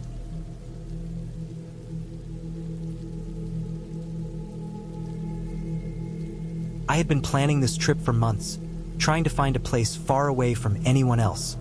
Somewhere in the woods where the city's noise and stress would be replaced by silence and the raw smell of pine and wet earth. I found a small cabin listed online, advertised as isolated but accessible by a dirt road, with a small creek running nearby. The pictures made it look perfect. Wood-paneled walls, a stone fireplace, a loft for sleeping, and a deck that overlooked a small clearing. No neighbors for miles, no roads besides the one I would take to get there. Just the forest. I left on a Thursday morning, driving my old SUV loaded with supplies. I packed food, water, blankets, a first aid kit, and extra batteries. I knew I'd be there for 3 nights, maybe 4 if I liked it enough. The drive out of the city was long, taking me through winding highways and then smaller, rougher roads. By the time I reached the last turnoff, the dirt road leading to the cabin, the sky had begun to darken in streaks of gray clouds, heavy with the threat of rain. The road was narrow, rutted with tire tracks that hinted at how infrequently anyone drove it. Trees leaned over it from both sides, and the air smelled of wet soil and moss. I followed the directions closely, trusting the GPS to lead me the final few miles. It felt strange to see the forest become denser, older, and quieter the farther I went. Birds seemed to vanish, and the occasional sound of a squirrel or the crack of a branch underfoot felt amplified in the silence. Finally, I saw the cabin. It was exactly as the pictures had shown, sitting in a small clearing surrounded by thick woods. I parked and stepped out, the air smelling crisp, damp, and cold against my skin. The first thing I noticed was how quiet it was. Not just quiet like the city quiet at night, but a deeper, heavier quiet, the kind where every little sound feels exaggerated. My own footsteps on the wooden deck echoed too loudly in my ears. I spent the next hour unpacking, setting up the interior, and lighting a fire in the fireplace. The wood smelled clean and sharp, and the fire's crackle added a comfort I didn't know I needed. I made a small meal, listening to the rain start to patter gently against the roof and the windows. The cabin felt safe, cozy even, but I couldn't shake a nagging awareness of being watched. Not in a literal sense, but the idea that in such isolation, anything could happen without anyone knowing. It was an uneasy sensation I dismissed as my imagination at first. That night, I slept in the loft. The bed was firm but comfortable, and the blankets were warm. Around midnight, the wind picked up outside, making the old cabin groan and shiver. I woke once, hearing what I thought was the sound of footsteps on the deck. My heart started to race, and I held my breath, listening. Nothing happened. The wind made strange noises, I told myself. I drifted back to sleep, uneasy but convinced I was overreacting. The next day, I woke early. The rain gone but the forest damp and glistening. I made coffee and breakfast, then decided to explore the area. The creek was a short walk from the cabin, shallow but clear. I followed it upstream for a while, noting the old tracks of deer and small animals. I even saw a fox darting between the trees. For a while, I felt completely at peace. The solitude was intoxicating. Later in the afternoon, I noticed something strange near the edge of the clearing. A footprint, human, in the mud. It was large, booted, and fresh. My stomach sank. I had parked my SUV near the cabin, and I knew no one else should be here. I followed the tracks a little, but they vanished into the woods. I felt my nerves tighten, a low, cold tension spreading through me. I didn't hear anything else. No voices, no snapping branches besides my own steps. I went back to the cabin, locking the doors and windows. I kept checking the windows for movement, but saw nothing. Still, the feeling lingered. By the evening, I had gathered firewood, and I decided to stay inside until dark. I ate dinner, then sat near the fireplace, reading a book but not really reading it. My mind kept drifting to the footprint and what it might mean. As night fell, the forest seemed louder, the wind more insistent. Around 10 p.m., I heard a faint sound outside, like something dragging along the ground. My heart leapt. I froze, listening. The sound stopped. I waited, holding a kitchen knife more out of habit than reason. Minutes passed. I told myself it could be a deer, a raccoon, something normal. But then, Again, I heard it, dragging, slow, deliberate. I grabbed a flashlight and stepped onto the deck, shining it toward the forest. The beam caught nothing but swaying branches and darkness. I circled the cabin, checking the perimeter, but there were no signs of anyone or anything. The footprints from earlier were gone, smoothed by wind and rain. I felt my confidence slip, replaced by tension and a gnawing fear. The rest of the night passed with little sleep. Every sound, branches breaking, leaves rustling, made me flinch. At one point, I swore I saw a shadow cross the edge of the clearing, but it vanished when I looked directly. I kept the fire going, feeling safer near it, but still aware that the woods could hide someone or something right outside. The following morning, I resolved to leave. I wanted to stay. I wanted the experience of isolation, but my nerves had been frayed too much. I packed quickly, taking care to leave the cabin as I had found it. I double-checked the doors and windows, then started my walk back to the SUV. As I reached the edge of the clearing, I froze. There was a man standing at the tree-line, just beyond where the sunlight broke through the trees. He didn't move, didn't speak, just watched. I froze, heart pounding. My instincts screamed to run, but my legs felt like lead. Then, as suddenly as he appeared, he was gone. I ran the last stretch to my SUV, jumped in, and locked the doors. My hands shook as I started the engine and drove down the dirt road. Every shadow along the road felt like it could hide him. Every bend made me tense. I didn't stop until I reached a paved highway and the safety of passing cars. The relief didn't come immediately. Even after I returned home, I kept imagining him in the tree-line, imagining what might have happened if I hadn't been so cautious. But I reminded myself of the reality. I had stayed safe, had taken precautions, had trusted my instincts. The cabin had been beautiful, the isolation intoxicating, but also dangerous. I realized I couldn't completely control the wilderness or the people who might move through it. Weeks later, I looked back at the trip differently. The fear had stayed with me, yes, but it had also left a strange sense of respect for the woods, for the isolation, and for my own judgment. I never went back to that cabin, but I kept the memories as a lesson. Nature is beautiful, silence is intoxicating, but safety comes first, and caution is never an exaggeration. I often think about what that man was doing there. Did he live in the forest? Was he following me? I don't know, and I hope I never find out.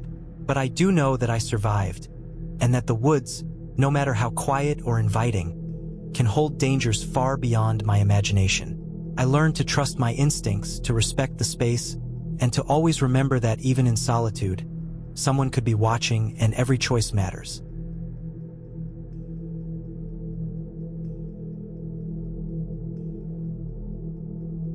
I had been planning this solo trip for months. The cabin was far out in the wilderness, nestled deep in the forest, and the idea of being completely alone in the quiet of nature had always drawn me. I wanted to escape the noise, the stress, the constant hum of life in the city. I packed enough food and supplies for a week, extra blankets, a full propane stove, a small generator, and a first aid kit. I even brought a machete, not because I expected danger, but because I knew the woods could be unpredictable. I wanted to feel safe. The drive out to the cabin was long and winding. The road was narrow and rough, made of gravel and dirt, cutting through thick stands of pine and fir trees. Each turn seemed to bring me deeper into isolation.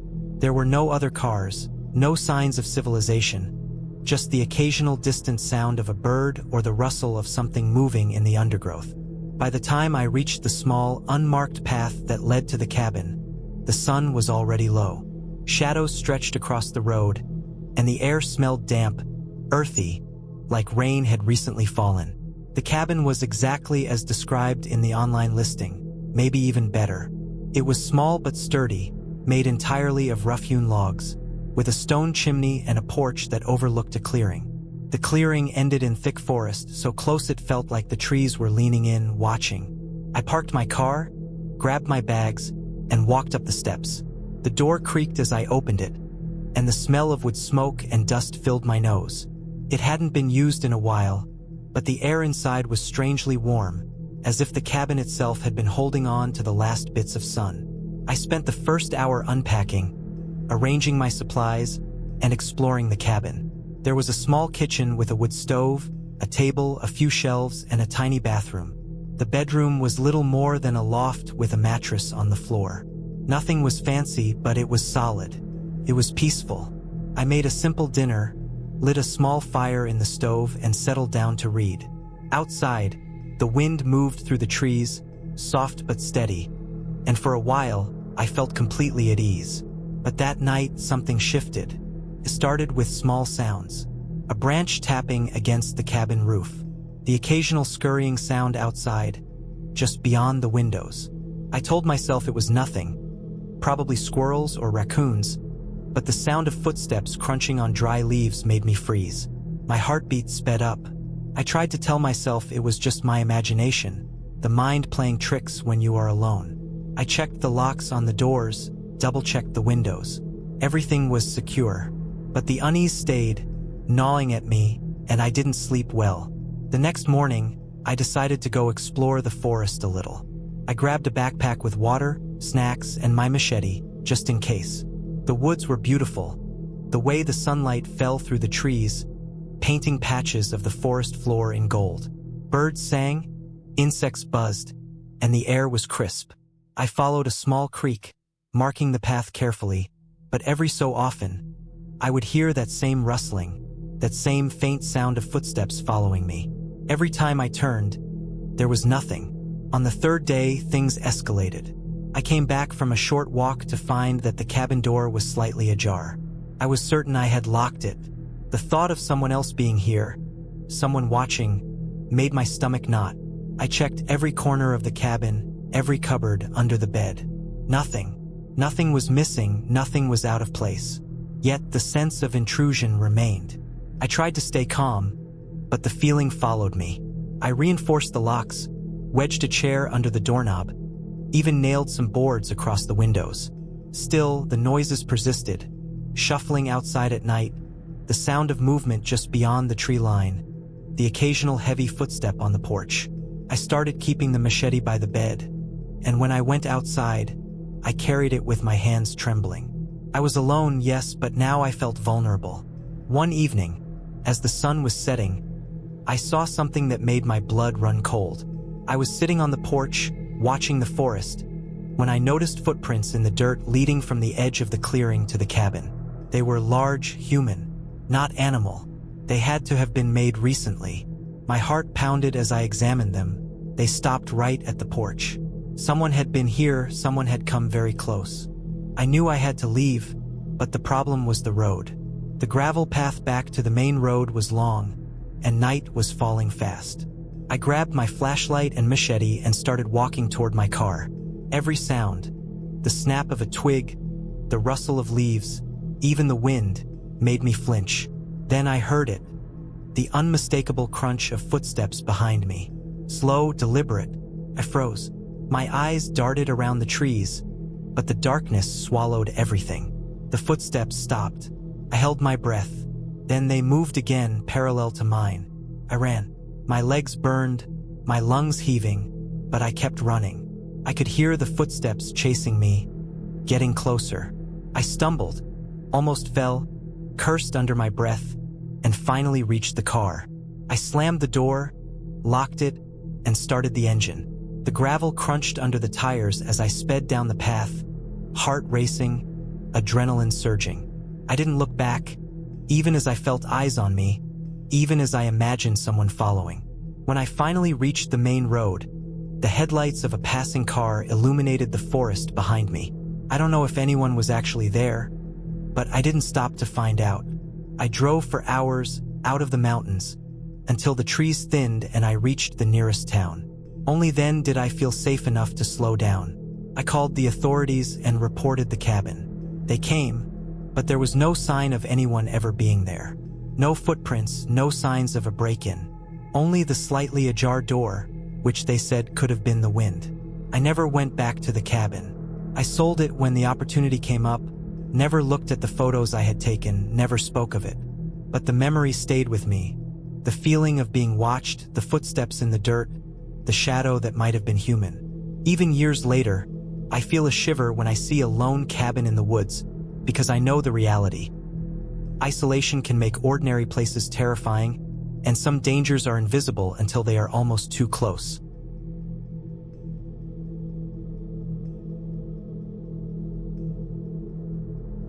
I had been looking forward to this weekend for months. After a year of working long hours, dealing with constant stress, and feeling the weight of everything pressing down on me, I needed to get away, somewhere quiet and remote where I could just breathe. I found a small cabin listed online, tucked deep in a forest a few hours' drive from the nearest town. The pictures made it look perfect, rustic, wooden, surrounded by tall pines and thick undergrowth, far from roads or neighbors. I didn't know anyone who had been there, which made it feel even more like mine alone. It was just me, a week of solitude, and the wild. The drive there was longer than I expected. At first, the roads were wide and paved, lined with scattered houses and occasional farms. Then the pavement ended, giving way to a narrow dirt track, and the trees pressed in close from both sides. The further I drove, the narrower and rougher the road became, the kind that seemed to require constant attention just to keep the car from scraping a tree or slipping on loose gravel. I passed a few abandoned-looking side paths where tire tracks hinted someone had been there long ago, but I didn't see any other cars or people. The silence of the forest seemed to press against the windows, broken only by the occasional caw of a crow or the snap of a branch under my tires. By the time I reached the cabin, the sun was already low. The cabin looked smaller in real life than in the pictures, but it had character. It was made of rough-hewn logs with a tin roof that had seen better days. A small porch ran along the front, and there was a single wood stovepipe poking out from the roof. Around it, the ground was littered with dry pine needles, and the forest pressed closely, the trees standing like silent sentries. There was no electricity, no cell signal, and no other buildings in sight. Just the cabin and the forest stretching in every direction. I felt a rush of relief mixed with apprehension. This was exactly what I wanted, but the isolation made the hair on the back of my neck stand up. I parked and got out, taking in the cabin and the surrounding forest. The air was cold and smelled faintly of pine and damp earth. I unlocked the door. Thankfully, the owner had left a key in a hidden box and stepped inside. The cabin smelled of wood and dust, but not in a bad way, more like a place that had been closed up for months but well maintained. The main room was small, with a table, a couple of chairs, a worn rug on the floor, and a stone fireplace. There was a small kitchen area with a gas stove and a few cupboards, and a tiny bathroom tucked in the corner. Upstairs, there were 2 small bedrooms. Everything was functional, if a little rough around the edges. I unpacked my bag and stacked the firewood next to the stove. I made a mental note to check the cabin thoroughly, looking for anything that might be broken or unsafe. The first night, I kept the fire going, cooking a simple dinner of canned beans warmed over the stove. Outside, the wind rustled the trees, and I could hear the occasional snap of a branch or the distant sound of some animal moving through the undergrowth. It was a strange mix of comforting and unsettling. I told myself this was what I wanted: solitude, isolation, but already, the forest felt alive in a way that made me hyper-aware of every sound, every shadow. That first night passed without incident, though I woke a few times, alert to noises that seemed louder in the cabin than they would have in a city apartment. The floor creaked, the wind rattled against the windows, and an owl called somewhere far off. I reminded myself it was all normal, natural sounds. Still, I slept lightly, leaving the door unlocked in case I needed to get out quickly, something I later realized was a mistake. The next day, I explored the immediate area. There was a small clearing behind the cabin, bordered by dense trees, and a narrow, overgrown path that led deeper into the woods. I hiked a short way down the path, careful to mark my route with sticks and pieces of bark so I could find my way back. The forest felt thick and endless, and I soon realized how disoriented someone could get if they ventured too far. I found a small stream, clear and cold, winding through the trees. I knelt and drank a little, feeling the cold water wake me up. The forest around me was quiet except for the natural sounds: the trickle of water, the whisper of leaves, the occasional bird. As evening approached, I returned to the cabin and prepared another fire. I decided to make a small dinner outside on the porch, enjoying the sun as it dipped lower in the sky. That's when I first noticed the tracks. They were faint, in the soft earth just beyond the porch. At first, I thought they were animal tracks, a deer, maybe a raccoon, but they were too large and the spacing seemed strange. I followed them with my eyes into the trees, but they disappeared quickly into the undergrowth. My stomach sank a little. Someone had been here. How recently, I couldn't tell. I tried not to let it get to me, telling myself the owner might have done maintenance, or someone else could have passed through during the day. But that night, I couldn't shake the feeling of being watched. Every sound made me tense. A branch snapping, the rustle of leaves, a distant animal call. I kept the fire going later than usual and made sure to lock the doors. Even then, I woke several times to a faint scratching noise against the outer walls, like fingernails on wood. I convinced myself it was a raccoon or some other animal, but the sound persisted, recurring intermittently, sometimes sharp, sometimes soft. The next morning, I decided to investigate further.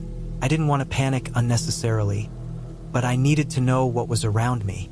I took a flashlight, a small hatchet, and a heavy-duty camping knife and walked the perimeter of the cabin. I found the tracks again, more defined now in the damp morning soil. They were human. They circled the cabin, stopping and starting, as if someone had been pacing. Panic began to rise in my chest, but I forced myself to stay calm. I wasn't going to run blindly into the forest. I needed to think clearly. I spent the morning gathering wood and fortifying the cabin as best I could. I stacked firewood against the outer wall near the porch, checked that windows were secure, and moved heavier items into places where I could use them as improvised barriers. I told myself this was overcaution, that remote cabins sometimes attract curious hikers or people wandering through, but deep down I knew I had to take it seriously. By the afternoon, I heard voices. Not loud, not distinct words, just low murmurs coming from somewhere in the trees. My first thought was that it was a hunting party, but it sounded too close. Too many people, too deliberate. I stayed inside, moving quietly and keeping to the shadows, hoping they wouldn't notice me. The voices faded after a while, but the fear lingered. I didn't sleep that night, or at least not deeply, and I kept the fire going and a hatchet near the bed. The following days were a tense routine. I kept the cabin fortified, patrolled the perimeter, and stayed alert to any movement in the trees. At one point, I found a small backpack left near the edge of the clearing, clearly discarded. It had some water bottles and a few personal items, but nothing identifying. Someone had been close enough to watch me without revealing themselves. I knew at that point I wasn't imagining it. By the fourth night, I realized the people or person was staying near the cabin, not just passing through. I found more tracks, circling, sometimes leaving subtle marks like they were testing me. I tried to record what I saw, but the forest was too dense to track them properly. I felt trapped, isolated, and completely at the mercy of whoever was out there. I started rationing my supplies, keeping my phone charged, though there was no signal, and my flashlight batteries ready. Every creak, every whisper of wind became a possible threat.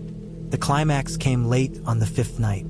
I had been lying awake, listening to the soft noises outside, when I saw a shadow move past the window. It was deliberate, cautious, but unmistakably human. I grabbed the hatchet and flashlight and moved silently to the door, planning to confront or at least scare off whoever it was. That's when I noticed the footprints leading directly to the cabin and stopping just at the edge of the clearing.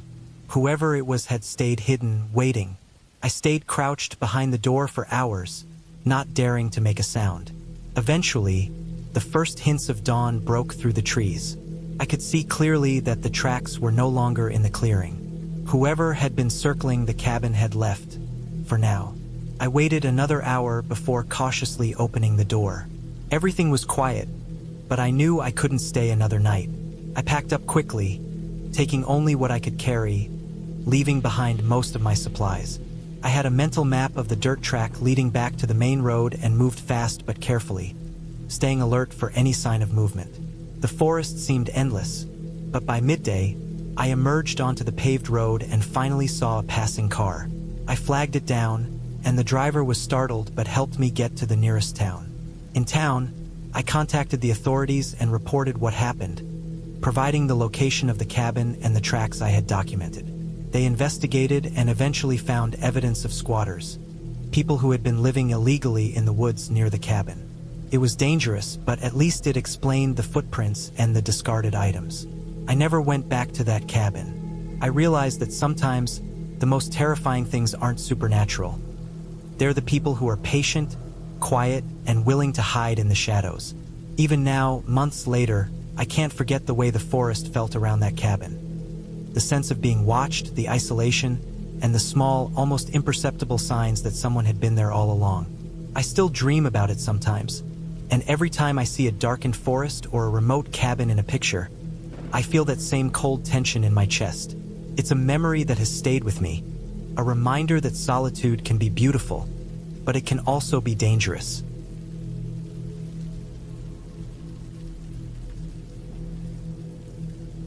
I had been planning this trip for months. I had found a small cabin tucked away in the northern woods, far from roads, far from anyone who might come by. The photos made it look peaceful, isolated, the kind of place where I could sit in silence, drink coffee in the morning, and watch the sun rise over a quiet lake. I didn't care about comfort. I wanted isolation, a chance to be completely alone for a week. I had stocked up on food, packed extra blankets, and brought enough firewood to last the days I planned to stay. It felt like the perfect escape. The drive to the cabin had taken longer than I expected. The map had shown a winding dirt road leading from the highway, and it was exactly as slow and bumpy as it sounded. Trees pressed close on both sides, their branches brushing the roof as I drove. At one point, I thought I saw movement in the corner of my eye, a flash of something pale, but the road was narrow and I didn't stop to check. There was nothing I could do but keep moving forward. When I finally reached the clearing, the cabin looked smaller than I expected. Its wooden frame was dark with age, and the roof sagged slightly at the edges. The porch creaked under my boots as I stepped out of the car. I felt a strange mix of excitement and unease. I reminded myself that I was here alone, and alone meant safe in a way, but it also meant entirely vulnerable. The first day was uneventful. I unpacked, stacked the firewood near the stone fireplace, and lit a small fire to take the chill off. The cabin smelled of old wood and dust. I opened the windows to let in the crisp autumn air and watched the leaves turn from green to orange to brown. By the evening, I had built a larger fire and cooked some canned beans over it. Sitting in the flickering light, I felt a small thrill of independence. I was out here entirely on my own. I could go a week without seeing anyone. I could do whatever I wanted. That night, the noises started. Not loud ones, nothing that made me jump immediately, but subtle, small things that didn't feel quite right. There was the creak of the cabin settling, sure, but something was different. A scratch on the outside wall, a soft thud against the roof. My mind tried to rationalize it, a falling branch, maybe a raccoon, but the feeling didn't leave. Every noise seemed louder in the dark. I double-checked the locks on the doors and windows, my fingers trembling more than I wanted to admit. The next day, I tried to keep myself busy. I cleaned the cabin, stacked more firewood, and explored the immediate area. The forest around the cabin was thick, tangled with underbrush and towering trees that blocked the sun in places. I found an old trail that looked like it hadn't been used in years. It led to a stream that ran clear and fast. I followed it a little before deciding it was best to stay near the cabin. My sense of unease grew with every step into the woods. There was an intensity to the silence that felt unnatural. It wasn't peaceful anymore. It was watchful. By the evening, my instincts were screaming at me that something wasn't right. I lit the fire early and made sure I had my knife within reach. Every crack of wood, every distant rustle made me jump. I kept telling myself it was just the forest, that it was natural to be on edge here, but the feeling wouldn't leave. And then, around midnight, it began, the deliberate, slow pounding on the side of the cabin. Not hard, just enough to make me freeze. My heart was in my throat. I gripped the knife and moved quietly toward the window. The darkness outside was complete, and I couldn't see anything, but the pounding continued, rhythmic and patient. I realized it wasn't random. Someone was out there. I stayed against the wall for what felt like hours, listening. The pounding stopped, but then came the dragging sound, like someone was moving a heavy object across the ground outside. My mind raced. I hadn't seen anyone else on the trail, hadn't seen another car. Whoever it was had to be close. I debated my options. I could run, but where? The woods were thick and I was surrounded. I could call the police, but I had no signal. And if I left, they might follow. I stayed put, holding the knife like it would actually protect me if someone tried to break in. Morning came, and with it, the sun filtering weakly through the trees. I forced myself to move to check the outside. The cabin was surrounded by footprints. Not animal tracks, human. Large, uneven steps that had come from the forest and lingered near the door. My stomach churned. I collected some supplies, food, water, fire-starting tools, and started thinking seriously about leaving. I had underestimated how isolated this place truly was, and how vulnerable it made me. That day, I avoided leaving the cabin. I stacked more firewood against the walls, reinforced the doors as best I could, and kept a constant eye on the windows. Every sound set my nerves on edge. The forest seemed alive with eyes I couldn't see. At one point, I thought I saw a figure at the edge of the trees. It wasn't clear, just a shadow, but I swear it paused, turned slightly, and watched me. I wanted to scream, to run, but my body froze. I had nothing but fear and the knife in my hand. The following nights were worse. The pounding returned, sometimes in the middle of the night, sometimes just as I was trying to sleep.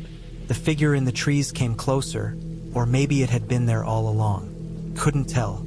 I tried to leave, but the forest seemed to conspire against me. Paths twisted in ways I didn't remember. Rocks and roots made progress slow and exhausting.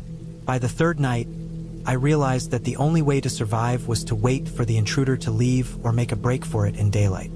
On the fourth day, I made my decision. I couldn't stay another night, couldn't risk being trapped inside with someone watching my every move.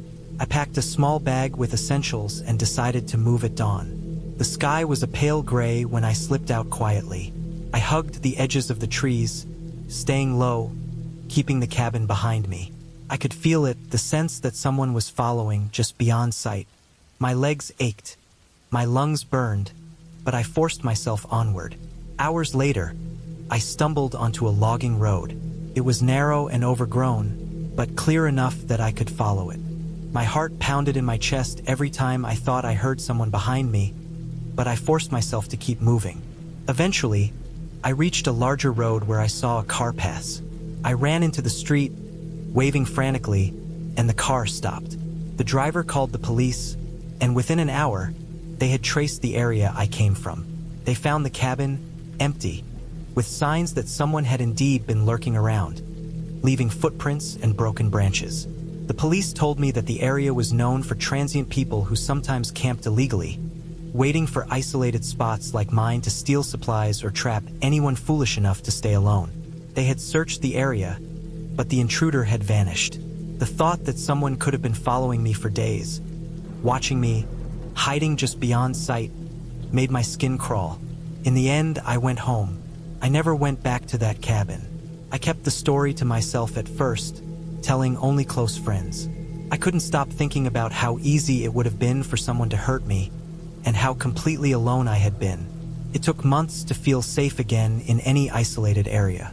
I learned to respect the forest, its beauty and its dangers, and to never assume that isolation meant safety. Even now, years later, I remember the pounding on the cabin wall, the shadow in the trees, the feeling of being hunted without reason. Changed me. I no longer romanticize the idea of being alone in the wilderness. Alone isn't always peaceful. Sometimes it's terrifying, and sometimes the terror doesn't end when you leave. It follows you in the memory, a constant reminder of how fragile safety really is.